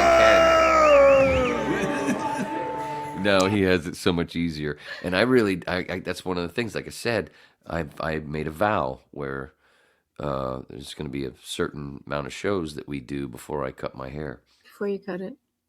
Yeah, Okay. so And then, and then it's going to be like, speaking of Thor, it's going to be like, oh, Ragnarok. All of a sudden, Stan Lee's going to come in and go. So you have no gray hair, Wayne?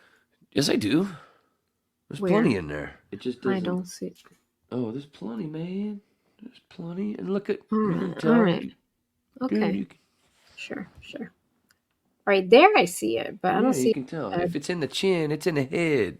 You know what I'm saying? Oh, there's a new catchphrase. Write that down. It's in the chin, If it's in the chin, it's in the head. I don't know what it means, but I know what it means. I just told you. Yeah, there's a lot of that. There's gray in there. I can't spell right now, so. And I have never put any color in my hair since 1999. Wow, what color did you use in 1999? Was it purple? 1999. Yeah. Oh. All right.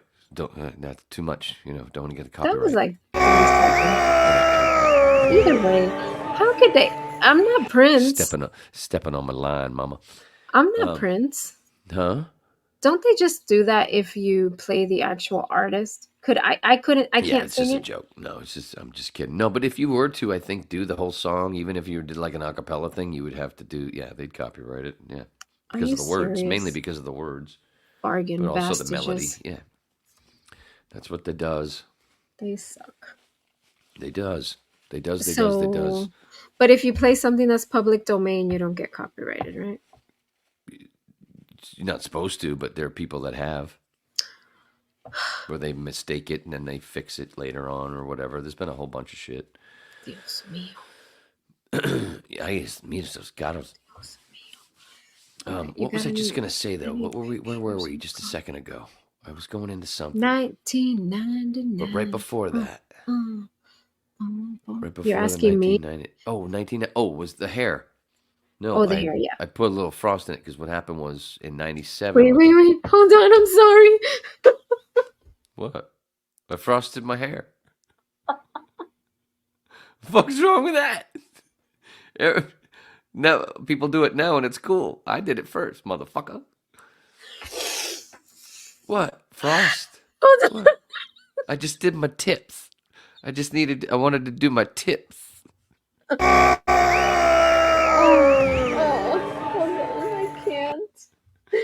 I can't. Hold on. Did they do it with one of those caps where they pull a little bit of hair out of each hole and then did you do it that way?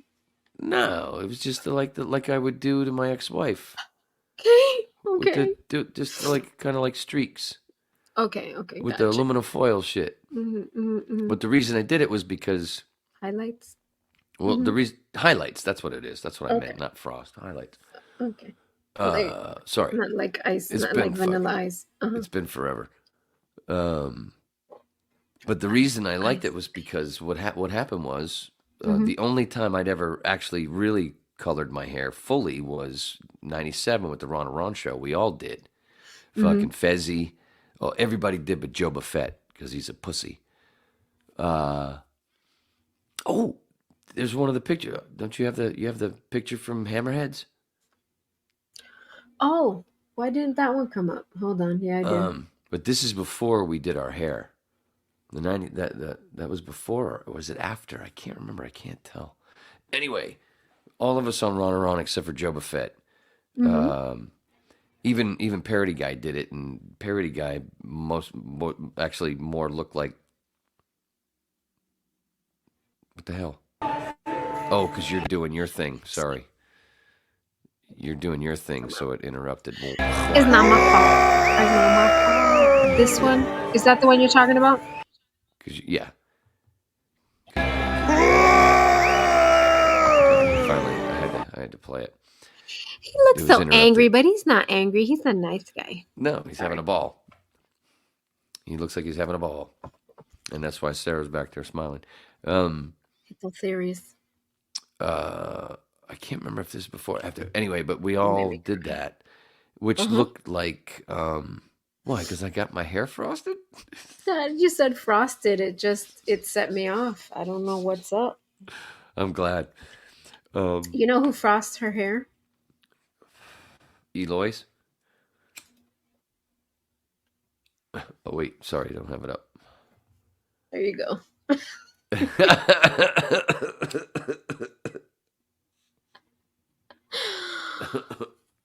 That's a sexy bitch. Yeah, Lily Munster. I just hope she does. But the other thing with the black and white, I don't know if it's for everybody else, but the thing with black and white movies, they make me, for some reason, when I watch black and white stuff like this, it makes me feel like they smell like an old book.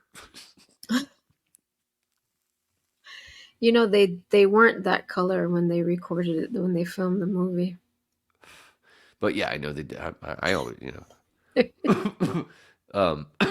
shit. All right, so But God at that time, here you are. I think I can't tell. Can you punch in? I can't tell. I think because Ronnie looks like he had gotten his blonde, but I can't tell with mine. You got it? Can you bring it up a bit? Maybe I do now. Maybe It looks like you shaved your head there. Okay. No. Maybe it is now in the highlight part or whatever sort of. Basically, what I'm saying is, it was like piss yellow. And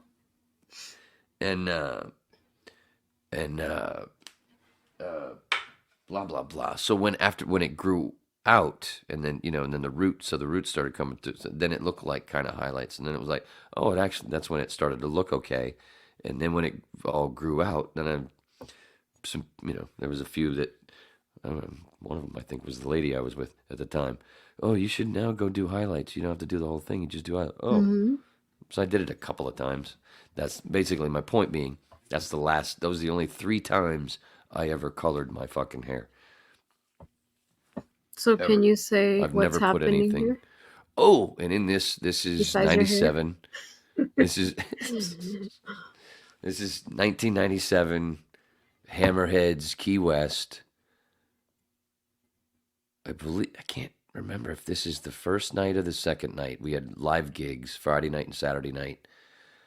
And there was all kinds of things that went on during the show. Part of it you can see there's a band. That's Parody Guy, actually, all the way right looks like I'm heading down towards his dick. It actually looks like there's a pecker coming out of there. The guy who's laughing? Well, yeah, this guy. Yes, that's Fred. That's Parody Guy. He's the guitar player and the leader of the band, and then there's the bass player, and then to his left, and the guy with the beard that's like going, whoa, that's Joe Buffett. That's the other producer that he and I did all the background shit, and Parody Guy, some of it. Who's this guy? That's Ron Bennington of the Bennington Show on XM Sirius. Back when this was the Ron and Ron show, but with the second Ron, not Ron Diaz, with Ronnie Hayes. Now, during those shows every night this is during the spelling P between me and Joe Buffett, which is funny because, Sarah just did the spelling bee play. Barfy. That's Barfay. I'm sorry. My apologies. My profuse. There's an accent that my profuse apologies. There's a whole bunch of things that happened during that night, during those shows. We had a wet T-shirt contest with a bunch of strippers from Key West. Both nights we had Amanda Payne, who was a mistress, and her slave Tigger, who was a hot little slave, and they did things, nasty things. The band would play songs. A bunch of them were parody guys, parody songs that everybody loved. One of them, everybody's favorite, one of his number one parody songs was "Gang a Bang Bang." It was. Remember the song from the da da da da da da da da da da da da da da da. You ain't helping me, bro. Is there words to it? Yeah, but I can't remember the words. Oh, damn. But I'm giving you the melody, and I figured you'd get it right away. It was the early 90s. I believe, or mid 90s. Da da da da da da da. That one. And I would walk That's it. 500 That's it. miles. Okay. So we had a couple of months before this. This was August of. This was the week, our birthday week, dude. August. I love August. Go ahead. If this was Friday or Saturday, our birthday was Wednesday. Because that was the day that the show didn't go on until 6:45 because I was drunk from the night before, and I was the one turning everything on back in And this was in Hollywood while they were down in Islamorada. Well, they did Monday through Wednesday in Islamorada, and then Thursday and Friday actually in Key West near their hotel. They were in a hotel different than where me and Joe Buffett and the band and other people stayed. We were in the dingy part. We did the Doug Stanhope thing while they did the Bill Burr thing. Yeah, we'll hang with the real people folk over here. You were on Roosevelt Avenue instead of Plus, Duval Street. Amanda Payne and her slave Tigger were in that hotel. I'm kidding. It had nothing to do with them. But also there was what? There was also Parody Guy. Gang Bang Bang. He a few months before we had what was her name at the time? It was 1997. If you want to look it up, not you, but anybody listening, it was 97. I can't remember her name, but there was a porn star who for the Guinness, I think it was for Guinness records, or she wanted to break the record of the biggest gangbang.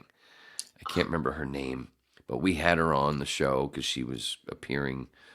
Every Friday there was a porn star on because they would come into town to be at the, not every Friday. We at least either had a porn star or strippers because the porn stars would come to do shows at the strip club, and there was a tie. We had a thing with the club for promotional shit. It's one of the things the Ron Ron show was known for. Mm-hmm. So anyway, this fucking porn star, blah, blah, blah, she's in, and because she's trying to break the record of the gangbang thing. Well, Fred goes and makes a parody song, and before she comes into the studio, here, I just finished it, this is great, and fucking Fezzy hit play. Gang-a-bang bang, and I would screw 300 guys, and she would screw 300 more, just to break the all-time record, blah, blah. Gang-a-bang bang. Gang-a-bang bang, blah, blah. Anyway. Oh, wow. So normally when Fezzy would play something on the air, because he was the one actually behind the board playing, drops and music. And, what do you say? The board. The that board. That was left over two. from... But this was this is a different reference, a board because we had two, because we had his board, the studio board, and then in another room we had the network board that was control where we played network spots and shit from. He didn't have to worry about that part. The board. Yeah, I'm sorry. Over explaining. Ooh, wow. Maybe too much weed? No, not enough. So Gang Bang Bang. So normally when he played something, he'd turn the mics off. Well, halfway through the fucking song, we're all howling in the studio. So he turns the mics on. So over the air, you're hearing everybody in the studio howling at this fucking song playing because it's so funny. Gang a bang bang, gang a bang bang. And then as soon as it was over, it fades, whatever it finishes, we're all still laughing, and then it kind of calms down. Then Fezzy goes, "One more time," and he hits play again, just immediately, and you hear us laughing more, and then right into this. It's one of the greatest moments in radio for me ever, because I was in the corner, like a little girl in detention, like a girly boy. Because originally it was before the studios were finished, so that was actually in the regular IOD studio, and I was actually answering the phones basically right behind Bennington, in the same room, answering the fucking phones instead of in a separate studio.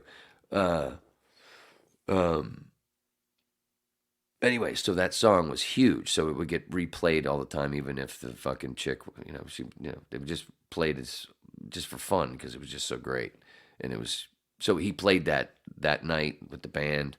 along with a couple other covers, and then we all did at the end, the finale. We all did Wild Thing together.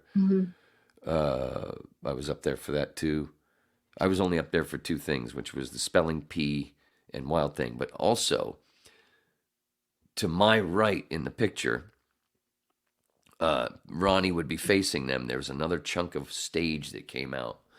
And over there all night was going on was the Binge Bowl, which was every once in a whenever the song was every once in a while they'd go over, and there were two guys competing in the Binge Bowl. There was a table, and they were sitting on each side of the table, and they were told to eat or drink whatever Ronnie told them to eat or drink. And a lot of it was Key West stuff, food shit. Conch. Oh, there was a lot of conch eating that night. Yeah. Yeah, it's conch. That's Key West. That's what they do. And Conch fritters. There was a lot of shit. Anyway, one of the rules and this Paulo and Vince Margiera, Bam Margiera's uncle or cousin or whatever, the guy that they had to edit off the Bam show after he got popped. Vince, because he grew up with Benny. I don't know. Maybe people don't want to talk about that. It's true. It's right there. Anyway, Vincey was. It was him and Paulo, and it was the Binge Bowl. So they're over there every once in a while being told what to eat and drink. Well, one of the rules in the Binge Bowl through the years of Ron and Ron live shows that I had never been part of. This was my only two shows ever. But in previous ones during Binge Bowls, if you puked, you lost points. Well, the first night, Friday night, at some point, which I don't even remember that night's show. I was so hammered by the time I got to the thing after I drove down. Friday night at one point, Paulo barfed all over the fucking crowd. And it was such a hit. And they freaked out so funny over it, that they changed the rules the next night to where if you puke, you got points. And then Vincey was fucked because Vince was like a professional eater and drinker. Like he couldn't puke. So he started, and there was a melee at the end of that night. Oh, wow. But so that's what was going on both nights over to the right. Imagine doing the Binge Bowl Friday night and then having to come back and doing it again Saturday night. Oh my God. No. Oh my No, God. I can't. Never really thought about it that way. I will not. So I'm trying to remember all the things that were going on because it's it's a whole show that bouncing to everything from a song to then Bennington would do a couple of minutes of comedy with him and Hayes. They do some. Hayes is right there. Oh, you disappeared. Why did it pop off? Oh, sorry. You That's could put okay. it back on. That's I okay. just figured we're talking. May as well. Yeah, that's true. I didn't know you could do that. Cool. So they could see our I didn't faces. know if there was something wrong. I didn't know if there was something wrong because I thought I was the only one that could do that. That's cool. So then Hayes is behind on the other. You can't really see him, but Hayes is on the other side of Bennington. See an arm. I see an arm. Yeah, That's about it. So like the Ron and Ron show, always on the show on the air, 5 plates spinning at all times, and when one slows down, you go to the one that's spinning fastest. Mm-hmm. So just always popping in it. So there was a bunch of things. So we had porn. We had the wet T-shirt contest towards the end. Amanda Payne and Tigger, Binge Bowl, band, parody songs, comedy. Fezzy doing Nature Boy, and one of his songs, one or two of his Fezzy songs. And then there was maybe something else, but anyway, then there was the Spelling P, which was between me and Joe Buffett, the two producers. I was Batman. Because sometimes I would do the notes or whatever, and then sometimes Joe would. And Fezzy started to notice that, not all of it looked as nice as this. Lovely. And Joe's horrible spelling and grammar and just had no, like almost like no grasp of it or whatever. Like what? And then it became a running joke that of Joe's illiteracy, seeming half literacy. So when they were trying to figure out, but that's what they came up with for us to do, was the spelling P. Mm-hmm. And but the thing about the spelling P at the end, or the spelling P, was if you got a word, you could only get 2 words wrong. The first person to get 3 wrong lost. Mm-hmm. When you got a word wrong, you got hit with a stun gun. And that's why you're falling. That's what this is. I just got a word wrong. And it might have been the first one, and Joe hadn't gotten hit yet. And that's why Joe's way back there going, oh, shit, I know I'm going to be taking that shit next. Oh, man. Was that painful? And I think he hit me. I don't remember if, I know I got one. I took one in the shoulder and one in the neck, closer to the neck.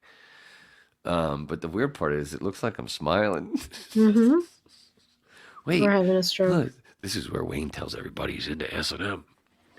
Your hand Smiling is from a like stun gun. spasming. Yeah, you can tell. Yeah, I noticed that the 2 people that I've seen unconscious for their hands do that. Mm-hmm. Yeah, it's a spasm. Mm-hmm. But I didn't go unconscious. I just don't understand why I look like I'm smiling. And Joe's like, "Oh no, man, I'm next." Anyway, I have a stun gun. So you do? Mm-hmm. Oh, nice.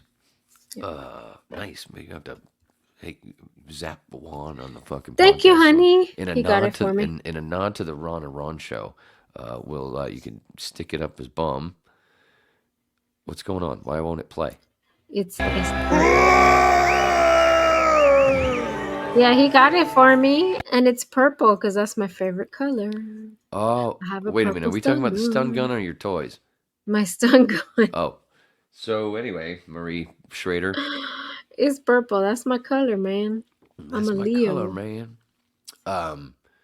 So in the spelling P, not only did you get hit with a stun gun if you got a word wrong, but at the end, you had to stand over to basically behind Bennington. Over there was some steps for the stage, and there was a spot to stand, and there was a bullseye about 4 feet above, and it had a balloon in the bullseye, and in that balloon was cat piss, curdled milk, cigarette butts, and there was a couple other nasty things. I don't know. That's good. Yeah. That's good enough. Whatever. That's why it was called the spelling P, because of the cat piss. So both nights, luckily, I won both nights. Even though I don't even remember the first night. Joe's completely sober. I was so fucking hammered, and I won a spelling bee. And I don't even remember the fucking thing. I remember the second night more. A bit. I was still. What was your winning word? Was it cat? I don't know. I don't remember the words. Okay. I don't remember the words, but no, they weren't that easy. But no, it was dog. So, anyway, both nights because of losing, and he was sober both nights. He had to stand over there under that bullseye, and then from across the bar over everybody's head, this guy known as, he was like the Archer. He was basically the Marvel Green Hawkeye. Lantern? He's basically Hawkeye. Yeah, Hawkeye or Green Lantern, I think. Green Lantern. Yeah, whatever. Of South Florida. He was called Rooster. And he shot an arrow across everybody, across the bar, into that fucking balloon bullseye, and splat on fucking Joe's head. And somebody, there was one picture that we had, I don't know what happened to it, when the show ended and everything, and they fucking gutted when everybody took everything they wanted. I don't know if it was Fezzi that took all those pictures. There was a big fan of the Ron and Ron show that sent us an old photo album thing that they'd taken all these pictures, and one of the pictures was the perfect shot of splat, and as Joe's like this, and boom, splat right on his head. It was fucking perfect. He was like a dog. Nasty. He was like a dog that gets hit by a skunk. He had to go back to his hotel and soak himself in tomato juice or whatever the fucking vinegar. I don't know how they do that. Poor bastard.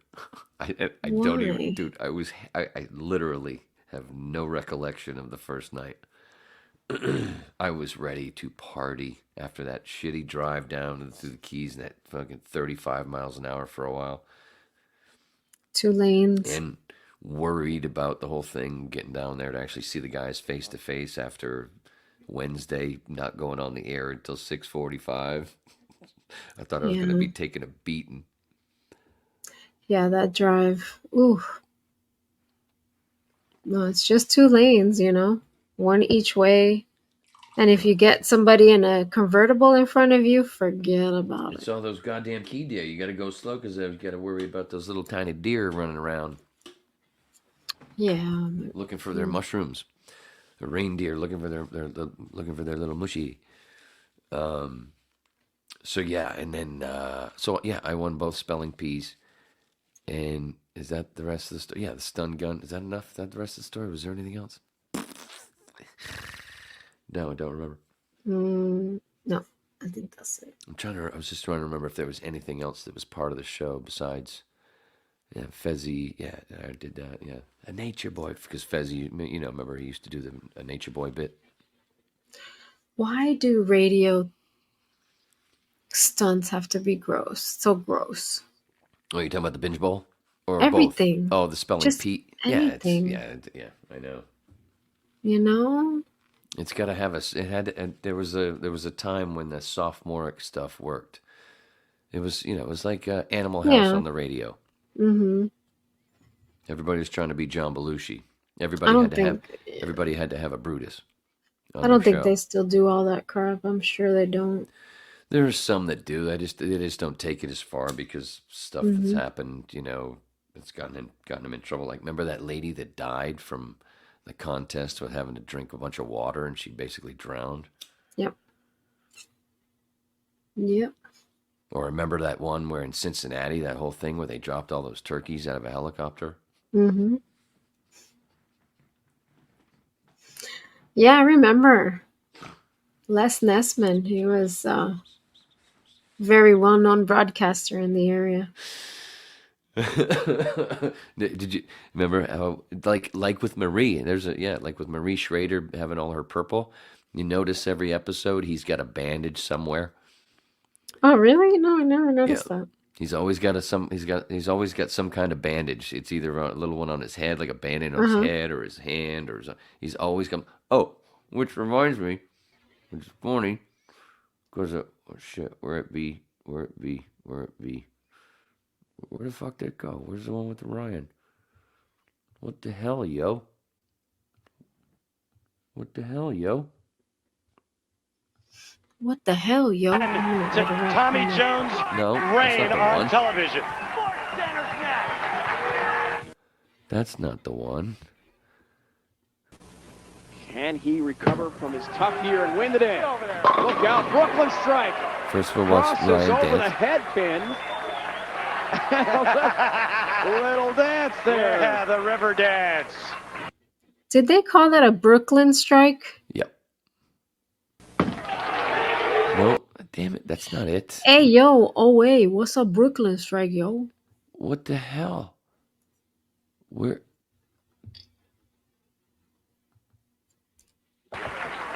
Oh, here it is.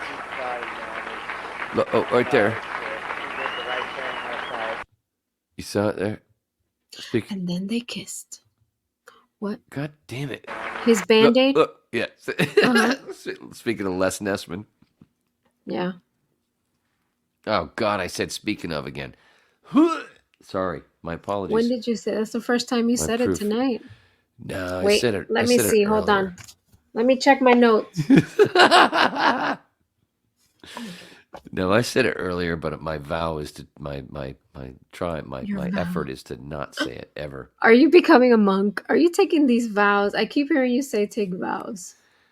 Brother Wayne, Yeah, well, I mean, you you know, gotta I'm trying shave to. your head. Well, I say vow, and it used to be just. I promised myself. That's how I used to say it that way. I promised myself I wouldn't do it, and that never worked. And for some reason, when you put the V into it, when you go, no, this is a vow. I'm starting to understand I'm getting. See, people think that I'm an atheist or something, and I think I shit on all that stuff. But no, I'm a motherfucking tripper. I get it now. It He's a becomes Hare more clear. Krishna. Not yet. I believe that's the step after libertarian. You gotta get the little tiny little ponytail because they shave all their head and then they leave the little tiny ponytail in the back. I know it's so fucking crazy. Yeah, it's so.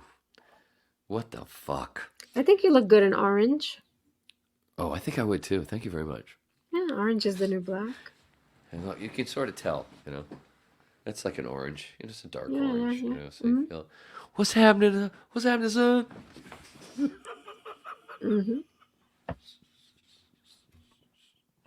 Oh my God! Gotta Can't learn how to play imagine the tambourine. Going back to 1987 because we were talking about that before and thinking about that, you know, like, what if I flipping channels, you know, right after I rubbed one out to that Whitney Houston video, and then all of a sudden I'm watching what we're doing. What the fuck? Yeah. Do you remember when MTV their inaugural, like when they first came on air?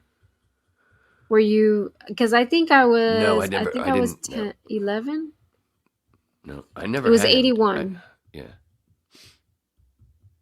No, So and you know probably who- weren't even interested in that yet. So you might have No, been. not in 81. I wasn't. No, No. I wasn't. You weren't even 10 yet. I wasn't quite there. Yeah, Yeah. I turned 10 that year. But in that building, when you worked in that building, Miami building? was he there at the time? Who? When you worked in that Miami building originally, where Zeta was, Mm-hmm. the program director at one point was Neal Mirsky. Neal Mirsky was part of MTV when it first started. No, it was Greg when I started. Oh, like I said, you didn't work there when Neal Mirsky worked there. No. But yeah, I think I was, it was 81, so I was 11. It was August 1st, Right before our 1980. birthday. Mm-hmm. Huh. And I was so excited because my grandparents had cable, and you know there was all this workup about MTV coming on. You know they were going to play music videos, and yeah, and my grandparents had cable, so I was at my grandparents' house waiting for that to come on. That was cool. Where was August I? 1st, Where was I? Where were you the moment that MTV premiered? And they played Absolutely Video no clue because I didn't have the radio MTV. star.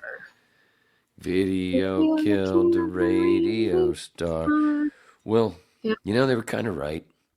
And early. Before, you know, and this was as videos were just starting. And that's Yeah. videos. Videos did kind of do that. Then it was so sad when they stopped playing videos. It made people too big, and then most of those people went nutso because they were too big. And imagine being somebody. Imagine, you know, we're on the internet where everybody could see us at any moment. But actually, imagine when you woke up the next day, like going from like Guns N' Roses in '87 or '88. Where they're just some regular, you know, some other band like fucking Poison out. Well, Poison was a little big at the time. Yeah. But, you know, just some other band, you know, opening for, you know, Aerosmith, and all of a sudden, boom. Yeah, anytime one of those Everybody videos. knows Yeah. who you are, what the fuck that does to the head. So you would wonder why, you know, all those stars from the 80s, they weren't that much older than us, and they're all gone. George Michael, Whitney Houston. Did I tell you that I used to rub one out to that song? Anyway. Short, skinny pink dress. Well, of course, because she was skinny. Because crack is whack. Yeah. Like most of those people. Phil Collins can barely walk. Who else is? I mean, so many of them are not even alive. Is Bonnie Tyler still around? Speaking of the clips, ooh, I said it again. Yes, I believe so. I believe She's she still is. alive? Yeah. Mm-hmm. Yep. The lady from the duo, the blonde-haired, beautiful chick, they were like from, and then Heart? the dude, and then the dude. No, No. it was a dude and a lady. A dude and a lady. Hold on, because you've really You know what I'm narrowed it down for me. And she just passed a few years ago. Roxette. Oh, Roxette. She's gone. Is she? yeah. She? Is Oh she? my God. Yeah, Bonnie Tyler's still alive. Oh yeah, she's She still is kicking. 72 years old, everybody. Oh my God. my She's God. my ma. That's all right. She's Welsh. And she has a husky voice, according to Wikipedia. I would assume so with that scratchy lips. Yeah, but still husky. It's not husky. Couldn't they find a better word for husky? Let's go to the thesaurus. Yes, Husky's a great dog. Hey, is Kim Carnes still alive? Hold on, I'm going. Oh, there's another one. Kenny Rogers. Tits up. Eddie Rabbit. Eddie Rabbit. Eddie Rabbit. Tits up. Michael Jackson. Tits up. Who are the other stars from Milli Vanilli? Both. That was 90s, wasn't it? Were they really artists, though? Who else? I mean, you know what I mean. The big things. I'm just talking about the big things from the 80s.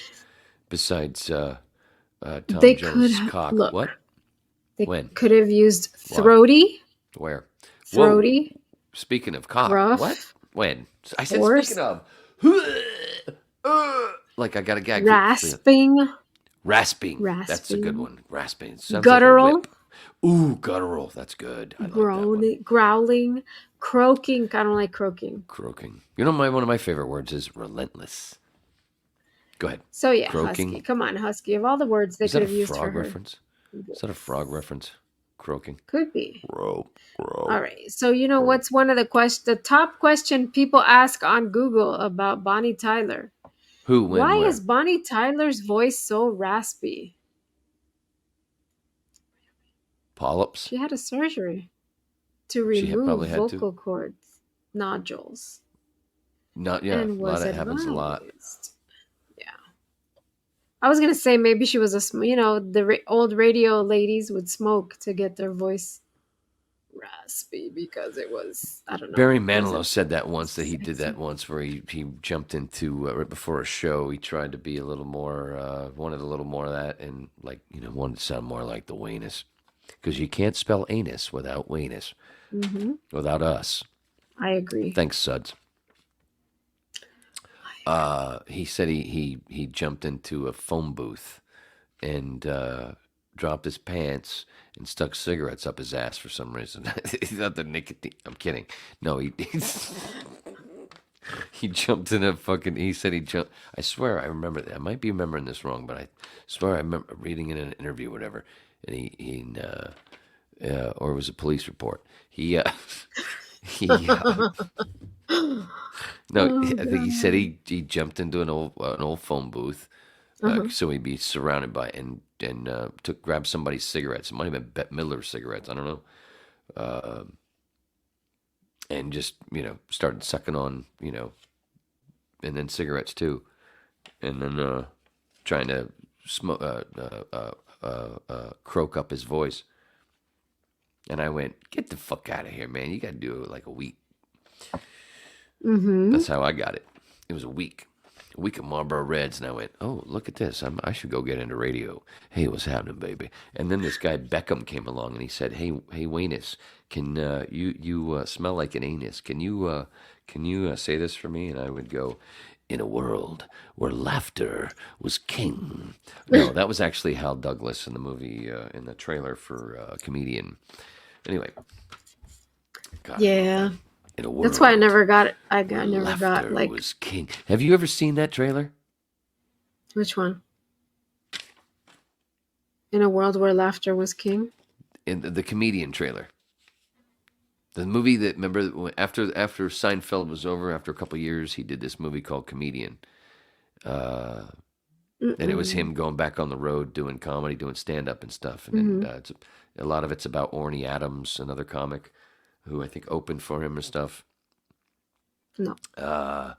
Anyway, the trailer for the movie is the best part, really. I mean, the movie's fun. You see a lot of cool shit in there.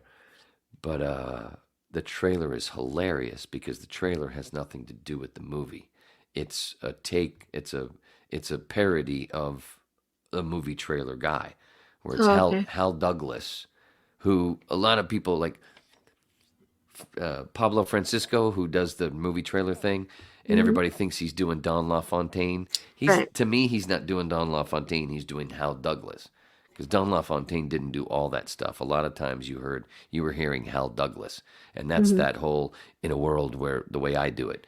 I mean, yes, Don did a lot of that stuff too, but Hal did a bunch of them.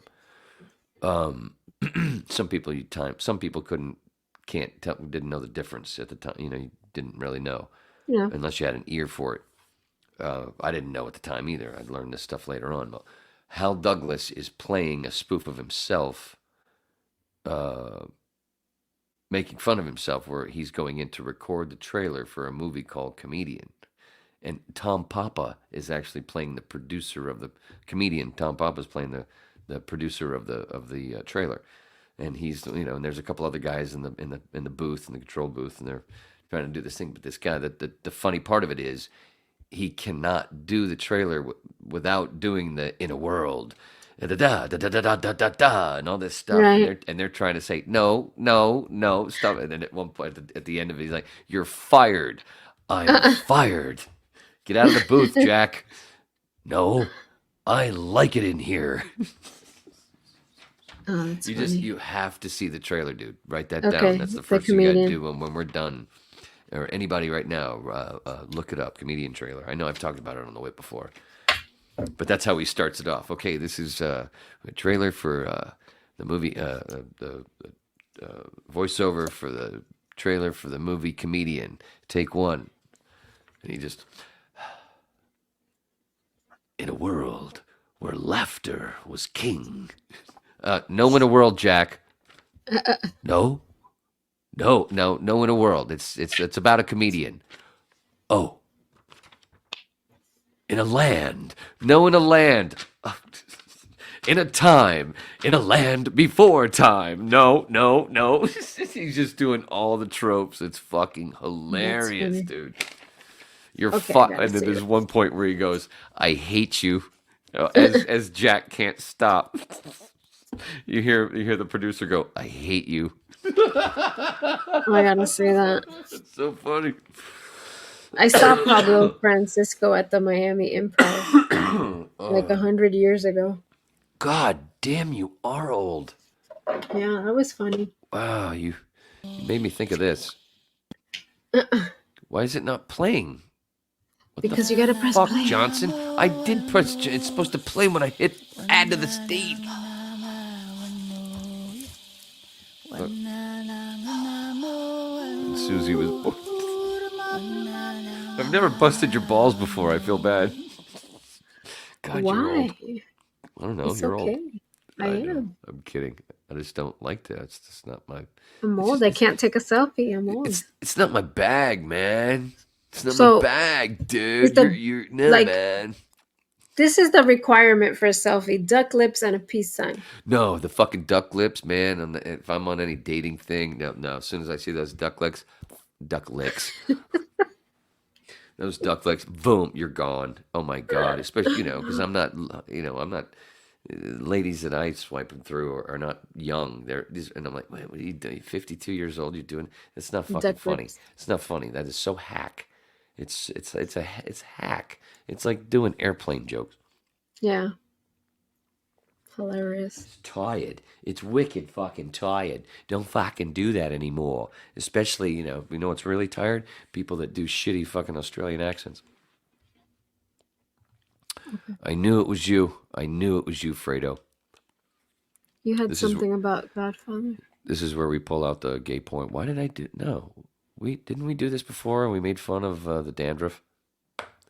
Why did we have? Yeah, this? but you Oh, said something about Godfather on your. oh, because I watched it 3 times last week. Did you? I did. I watched it 3 more times. So I'm Okay. definitely in the 30s at this point. It's so fucking cool. And every time, no, the worst, the two worst things, the 2 things, and it's kind of like in The Godfather for me, it's like the 2 things. It's perfect. Besides just a couple things, it's like Breaking Bad, the whole thing with fucking Skyler wouldn't stuff a goddamn pack of cigarettes down the toilet. What the fuck? I hate that. In The Godfather, there's 2 of those, and they're both Sonny. One of them you clearly see when he's beating the shit out of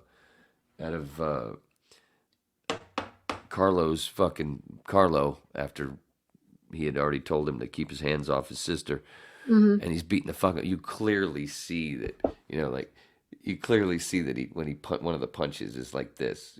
This is Carlo's face. This is James Caan's hand. You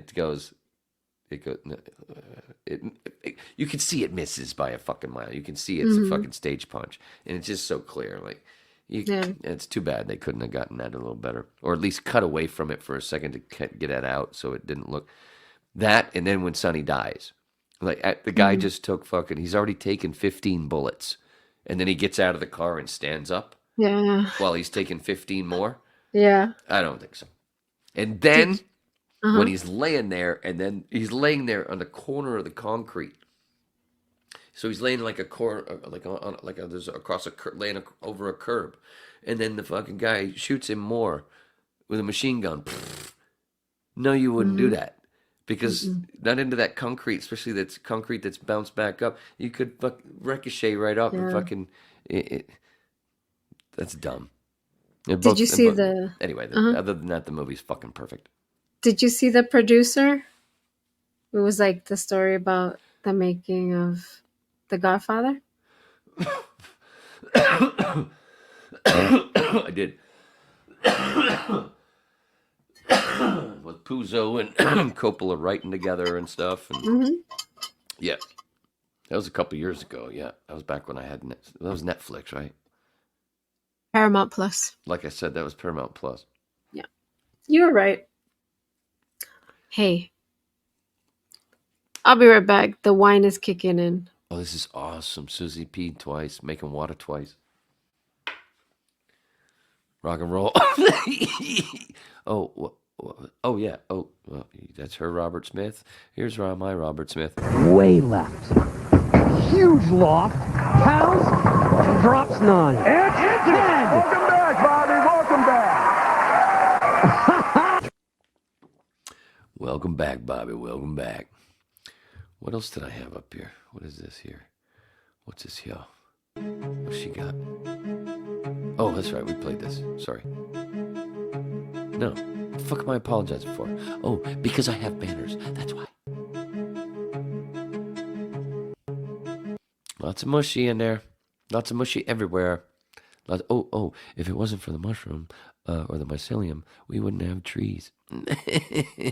So a lot of times, people, it's the main assumption seemingly is the quick and the undepth-ish thought of existence, which we need oxygen, right? It comes from the trees and the sun doing their thing, but always it's kind of like mushrooms left out of the conversation with everything.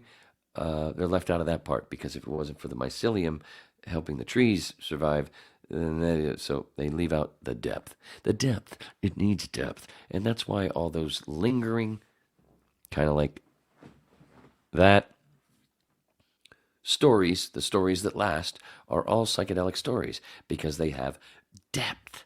And you don't really see the depth because you don't, again, why the fuck did I even remove it? E.T., psychedelic. Willy Wonka, psychedelic. Christmas Story, psychedelic story. Ayahuasca, that's either ayahuasca or ibogaine. You don't fucking just all of a sudden flip. You don't a person like Scrooge and then all of a sudden overnight just boop, boop, boop, and then want to give everything away and help everybody on the planet unless you go through a trip. And the Ghost of Christmas Past, you see the Ghost of where you're back in these. Read testimonials of people who have done ibogaine, and some of them with ayahuasca, where they talk about where they've seemingly invisible, back in a moment from their past, a trauma that they've been holding on to, that they've repressed, but they're seeing it from a new angle, and that's how they're able to heal from it, because they're seeing it as an invisible person from another angle to understand it a little bit better and go, oh, and then let it go. And that's why people feel healed after they go through those trips. Healed. Anyway, Jesus heals. Jesus was a mushroom. Anyway, what? Hey, I know you. What's happening? Brother Pants? Oh, you reminded me of Office Space. Oh, wait, Susie's back. We need to rejoin. Hold on. 610 WIOD, the other electrically powered toy for adults. I knew I brought that for a reason. Cinco almost down. So I heard I have a candle, but it's in the other room. I heard I thought of Office Space. Who I'm said gonna show her my O face tonight. Oh. You don't remember that? This is awesome. From the movie? Awesome. I need a garbage bag. Where did you say you heard oh? You heard me doing? You were saying oh. I did? Rewind, producer. Oh, that's me. Mark I the can't tape, do that George. right What was I saying oh for? Check the time, 2:30. All right. 2:30. I wish I could remember what the hell was I saying before you came in? Was I done? Was I done with my story? I think so. I say you were. I bet I am now. I say you were done. All right. Finished. Kaput. Like I said, that's right. We're back. And we're coming. All right, Susie, we're back in 5. Shh, listen. 610 WIOD, the other electrically powered toy for adults. Man, I wish I'd have pulled another one. I wish I'd pulled one of the other ones. Oh, hey, stupid ass. You can go to this little thing where it says video file, and then you can go into these files, and then you can go into those. What the hell are they under? Son of a bitch. I forget what they're under. Oh, they're under Fadic. I'm sorry. Sorry, Greg. Apologize. What? You can. Oh, I gotta drop something. Oh, I know what I can drop. I gotta drop this first. I meant to drop the open many months ago, because this has been a very long podcast. Oh, here we go. Oh, we're back in 5. I'm just playing it in music. So. This is another snappy liner from the guy with a deep voice. 610 WIOD. Don Shula,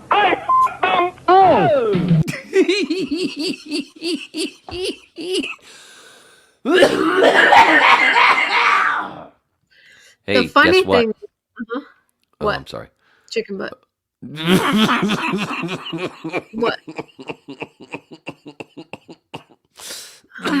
Sorry. I'll be able to tell you when I can breathe in a second. I just wanted to tell you that I have another. WIOD. We're not Miami's #1 station, but hey, we can't speak Spanish. Hi, this is G. Gordon Liddy, and they don't come any worse than Neal Rogers. I was gonna say that. What the fuck? Where the fuck is that goddamn thing? Don Shula went to the station to do promos a bunch of times. God damn it! I wonder if they played that for There him. it is. There it is. Remove. I've got so much shit up here. I can't figure out where the fuck I am. Shula. Who was the other one? So much shit. Dan Marino. Dude, the first time, was it? Yeah, it was both. It was kind of both of us. I was training with Jason Stem. The early days, my first few weeks at IOD, and when we had the Dolphins, we were the Dolphins flagship. Did I make water once already? Only once or twice? One I can't time. remember. Only once so far. Uno. Not bad. 234. That's not bad. I couldn't remember. I can't believe it. But it was in '94, late '94, and we were the Dolphins' flagship station. Sonny Hirsch was the sports director for IOD, and so he did the mornings. And I had trained for the overnight, and then that first hour before Rick and Suds was still the overnight board op was Jason, and he was training, and then on a certain day, I can't remember if it was I think it might have been Monday mornings, where Sonny from the room next door in the sports office would hook up ISDN with Shula, with Don from his office at the stadium or wherever. But we had to come out of delay for it. So then they would hear each other clearly, like me and you can hear each other. So you had to remember to bring the station out of delay, drop it out of delay, that 7-second delay. Well, Jason forgot that. So when the whole thing went through, and Sonny's like, "Yeah, we're here with Coach Shula," blah, blah, blah, blah, blah, and then there's this silence. 7 seconds. That's a And long then time Sonny's for like radio. waiting, and then nothing, and then Sonny starts talking again, and as Sonny's talking again, all of a sudden Shula's like, "Yeah, you're ready. Are you ready? Are you? Yes, Sonny, yes," and all these things. So it was a fucking mess. And then Jason finally was like, "Oh shit, and he pops it back in. He pops it live. But anyway, from that was born many of the greatest Neal drops with the Don Shula stuff. You're ready. Yes, Sonny. Yes. You're ready. Oh, wow. And we had some things to do or something. There was like 3 or 4 fucking great drops that came from that complete chaos that wasn't meant to be, but it's the overnight, the last hour of your overnight shift, and you're like, "Oh shit, yeah, I gotta bring that thing out of delay so these guys can talk." And Oh, man. Wow. It was hilarious. So yeah, if you go to the Neal Rogers YouTube and the page, the Neal, I think is it .org or whatever, there's a whole bank of Neal drops, and a whole bunch of them are Shula drops, and that's a bunch of those Shula drops. That's what that came from. And I was sitting there with Jason training, and that's that big mess when that happened. Wow. It might have been my fault. I might have distracted Jason with some stupid story I was telling like this.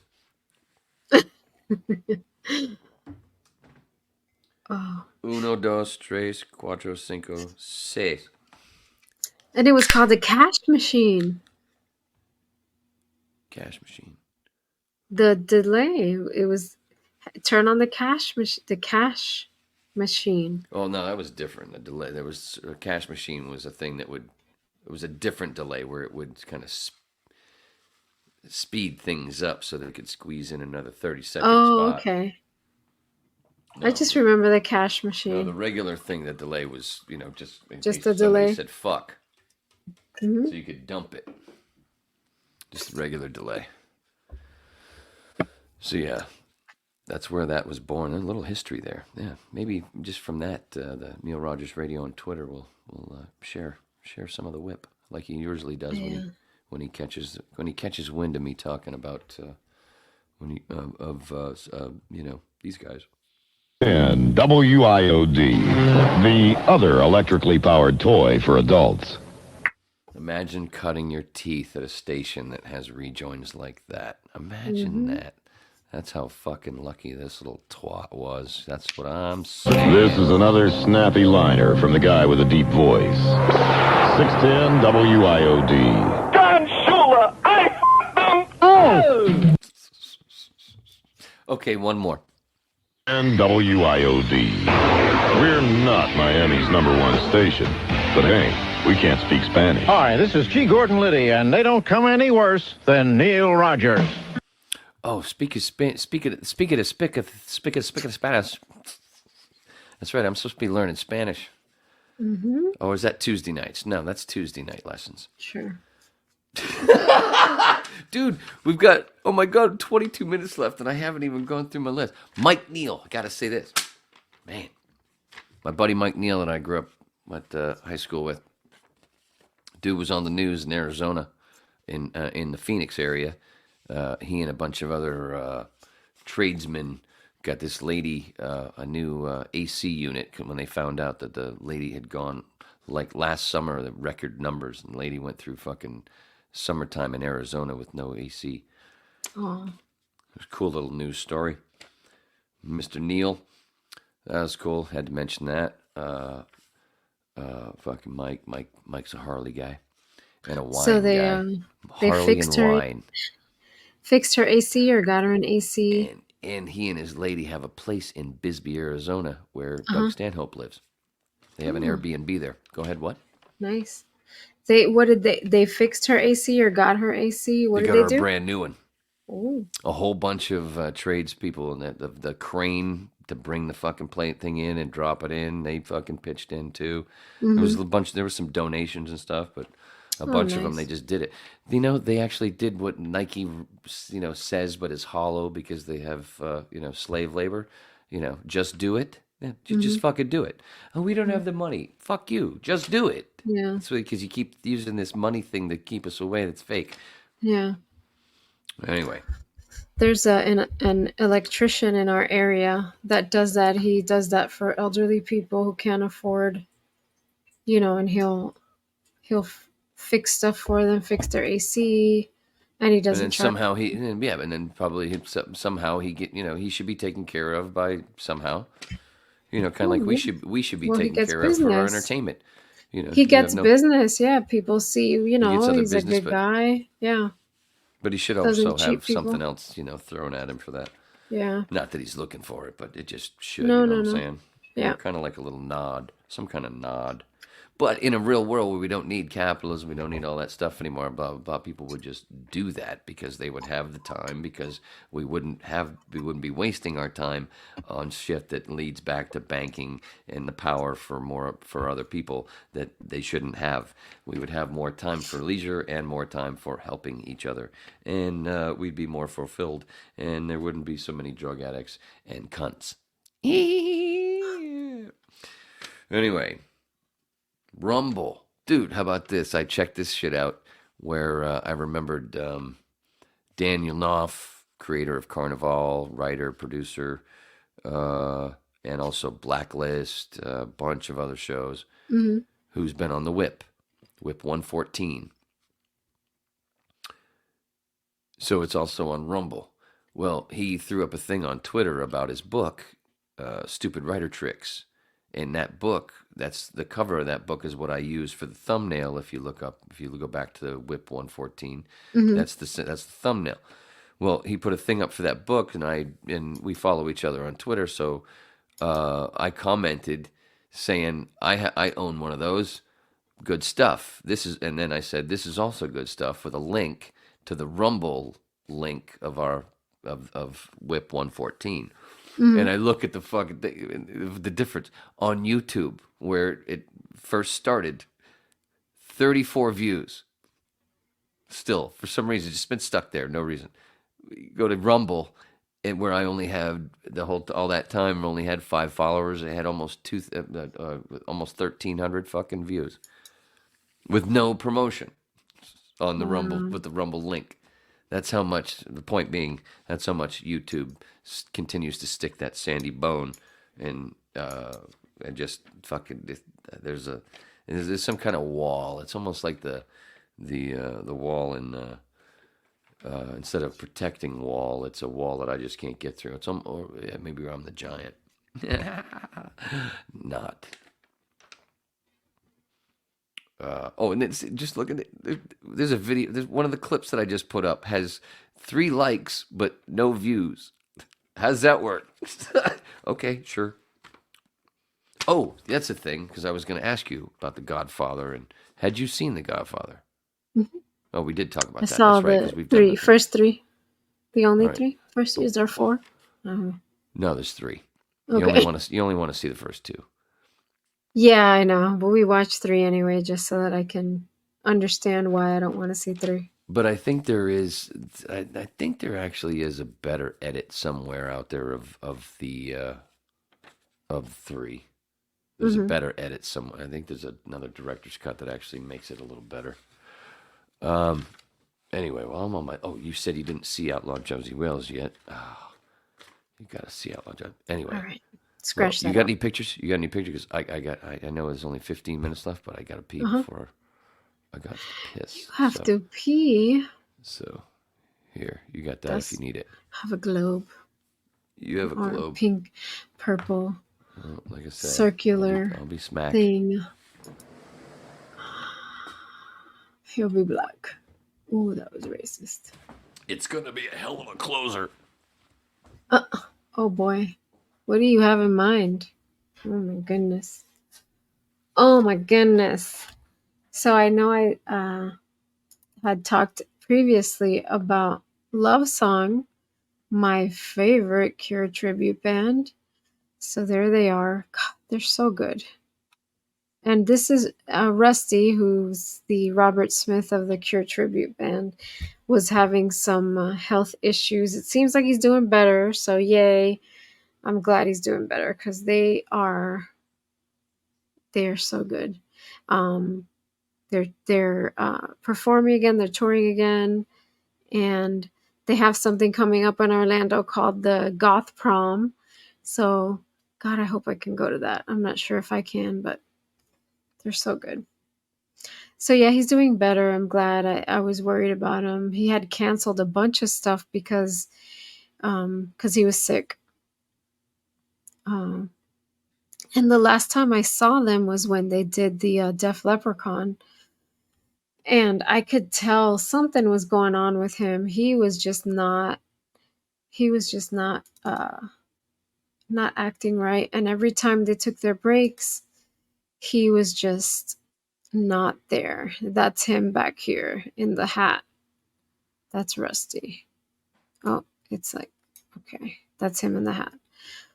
But anyway, he like they did a 4-hour set, so they were taking a break every hour, and every time they took a break, all the other guys would come out and they'd talk to everybody. But for some reason Rusty wasn't coming out, and I was like, wow, that's so weird, because he's usually the guy that's out there, meeting and greeting and talking to everyone. And then maybe it was just recently I found out. So couple of weeks after this show, which was right before St. Patrick's Day, they put out a post saying, he's been going through some stuff, and they had canceled like a bunch of their shows, their Love Song shows, because Love Song is the Cure tribute band, but they have like other 80s bands, and they were like, we're not going to do any Love Song right now, we're doing other stuff, and because he was going through that. But luckily, he's doing better, so I'm glad. He's a really nice guy. He is, and he's like one of those,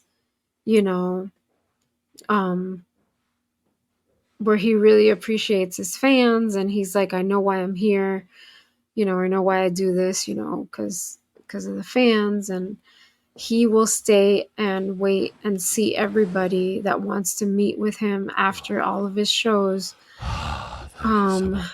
I feel so much better. God, he's back. You don't have to go poop or anything. And no, that was this morning. But anyway, so he's doing better. Yay. At least he's performing again. So excited. Where the fuck is that shit? What the hell did I put it under? Is it under? It must be under Wayne. Where the hell is it? Oh, here it is. This is what happens after Oh, man, you son of a slut motherfucker. Oh, we'll be right back. Oh, wait, while I do that. Okay, Dr. Phil. No. That was a David Tell reference, actually. This is another snappy liner from the guy with a deep voice.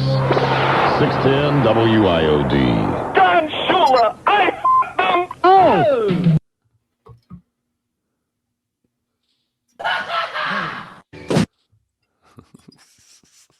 That's me after I drop mud in the morning.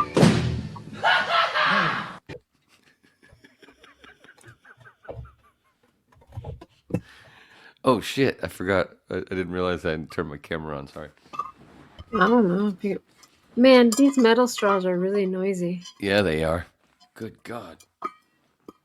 I could hear it. I could hear it down the hall. What the hell? So Can I ask I'm what you're drinking water. sucking on? Water. Oh Right? yeah, sure. I'm putting this water. Oh man, I thought that was fucking vodka. Thought that was a bottle of Sky. I haven't had vodka in years. Mm. You see what wine does to me? Can you imagine vodka? Lord. Oh boy. Mercy. Yeah, Exactly. you'd be one of those people at a party afterwards that went. Oh, I have a. They had I have food? a picture of me. I have a picture of me after I drank some vodka. They had food? Tracy, that's a Tracy Hogan line. Oh, that's fucking funny. That's me.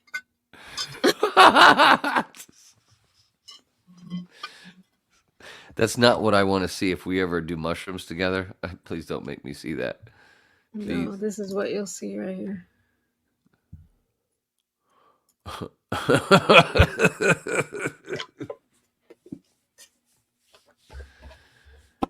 Oh man, that's not bad. Oh, that's another one of my favorites. Every Christmas. I haven't watched it in years. Rudolph. I don't watch that shit because, when they, Rudolph is all about the mushroom. Rudolph, the red-nosed reindeer. Those the reindeer. Their favorite snack was the fucking mushy. Is the mushy, and that's how they helped their friends see through the fog. And that was the, and also yeah, snowman one. Yeah, and then Frosty. Here, oh shit, yeah. Well, fuck. God damn it! Right. I gotta drop You're some coming shit. out of here. Stupid I gotta straw. drop some shit. I gotta drop some shit. I gotta drop some shit. I gotta drop some shit to get into some shit. Drop. Yeah. Dropping like it's hot. And then When like I said, when I do drop, what do you say?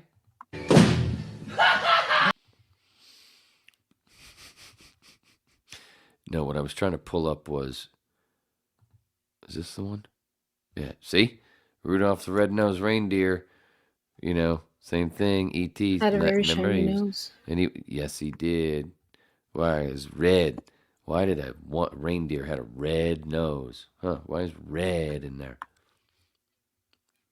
And remember, in this shot, though, see, this is the thing from Halloween, though. So that shot, that's not from when Elliot and his brother and his friends were doing it like the reindeer. This was the early one, the first one, when it was just Elliot and E.T., when Elliot was dressed like he was a ghost, like he was dead, like he having an ego death. And motherfucker was flan.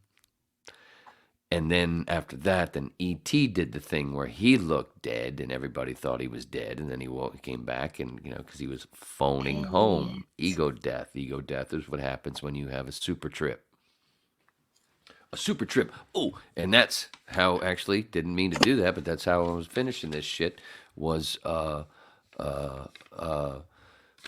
Paul Stamets. I mentioned it earlier, but Paul Stamets did his second appearance on Rogan 2.5 hours instead of only 2. And man, some great shit. Did you watch it yet? Of course not. Is that the new one that he posted, or that's? Yeah. Oh, okay. That's I thought it was. That's a new we one. got the other one back. Okay. Yeah, because he's back on. He can put his stuff back on YouTube, and the old one was still on YouTube because it was old enough to where it didn't cut off at some point or whatever. Okay. But this was 2.5, and man, he goes into some tripping stories. He talks about the other stuff too, lion's mane, and it's great. At first, I was having a problem though, because immediately when I saw it, I shared it, going, dudes, to a whole bunch of people on Facebook and a bunch of other folks. Just went up, and but then immediately he starts talking about like vaccines are good, and I'm like. And Rogan gave him actually a little bit of pushback, but not like angry. It was more like, because he talks early part of it. He talks a lot about how mushrooms are helping adverse vaccine reactions, but he's saying that at the same time, saying that vaccines can be good, and then he puts a little scare at first, also into the new bird flu thing. Like, whoa, Paul, whoa, come on. But then it gets good. It gets the last. Yeah, it's fucking great. And I don't know if there was anything else, but yeah, I highly recommend it to everybody. But always go with the whip first. And I don't normally watch Rogan. And we also, the other tie, synchronicity part of that is he's also a birthday twin of Susie and I. So he's what? I think he's he's a year or two older than you. He was born in 2 to something. I think he's 67. Older. Maybe. Yeah. I think he was 67. I'm not gonna look it up right now. Me either. So fuck you. Oh, fuck yeah. No, fuck yeah. Who's we, sucker? What do you say? What do you say? What do you say? Who's we? Who's we, sucker? Smith, Wesson, and Jez. Yeah. And Juan. Look at that. 5 minutes left, and my daughter didn't pop in. Well, so. Daughter. Oh Where well. have you been? Just have to fix that. There, little mini trip. Oh, that was one thing that Paul talked about was his app. There's an app. I can't remember what the hell it is. Go when you watch, they'll tell you. They'll talk about it where. For people, he wants they've had a really good reaction to it, to where they've gotten really solid numbers from people who go on and you just do these little tests or whatever. I don't know how long it takes, like 5 minutes to sign up, and then you do these things and you tell them whether you're microdosing or not, and they're using these things where people who to see the levels of it's a good little I don't know, it's fucking science, bitches. Mm-hmm. But it's full of, dude, it's awesome. And, like I've said before, Star Trek Discovery, they named one of the characters after Paul Stamets. Mm-hmm. And that first season was all about spores. I remember that. You said Does you? I does. I'm glad you does. What else was I going to stick up? My, how much were you talking about sticking things in people's penises? And then you were apologizing like this.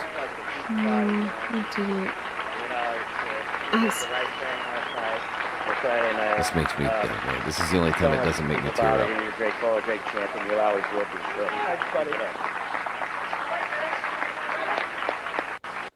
Brother, ain't that a sexy bitch? Ain't that a sexy bitch? Just saying. Yeah. Just saying. Oh man, because I gotta pull it up and I gotta stick it around. But anyway, this is like my David Tell thing. Okay, right after looking at Tracy, I have to. 610 WIOD, the other electrically powered toy for adults. Because they was both sexual in nature. I mean, Tracy's picture's not sexual in nature, but that's just kind of I can't help it. I can't help it. Oh, we didn't get Steve's drum. Sorry. What'd he say? I didn't like that little pause in there. I didn't hit the button good enough because the thing had slid. So I like it more tight, like, when I say, what'd he say? Yeah, it was a little tighter, right? Like more like walking up the ramp. Lord!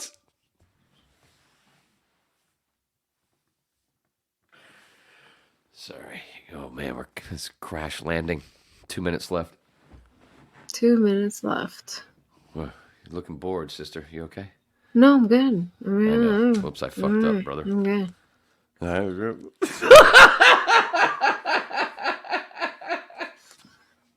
I'm good. I'm good. That's what I'm saying. I'm good. What was I going to do right here? Oh, yeah. Sorry, I'm trying to get prepared. Trying to get prepared for the end. You get prepared. This is the end. Mm-hmm. Beautiful friend. The end. Anyway, have you had fun? We had fun? 3 hours, dude. That went by pretty quick, huh? Yeah. When I watch this again, I am not going to remember anything I said. But yeah. That's gonna make it. That makes it more fun. It's gonna be all new. I'm gonna sleep on it first, though. Yeah. I'll just watch it tomorrow. I know. There's a whole bunch of people that have been watching with us that have been here the whole time. As soon as it hits stop, they're gonna fucking hit play again. I guarantee it. You know why? Because these crazy motherfuckers. Because they what? What are they? What are they? What are they? Crazy. What are they, Mike? What the fuck did he just say? Fucking crazy. I know. Anyway. Love you, brother. Love you, sissy girl. Watch the Corbett Report. Jimmy Dore. A lot of stuff. Follow me on Twitter. Follow her on Twitter. Look for yourself. Just a fun babbling lecture. Hopefully we're not in World War III. Remember, we're all Neo, a.k.a. 1. Star ran long, had to bump comedian Joey Diaz again. Thanks, Gary. Daddy loves you. Ha ha ha. Messing with my peebles. In the words of Ron, see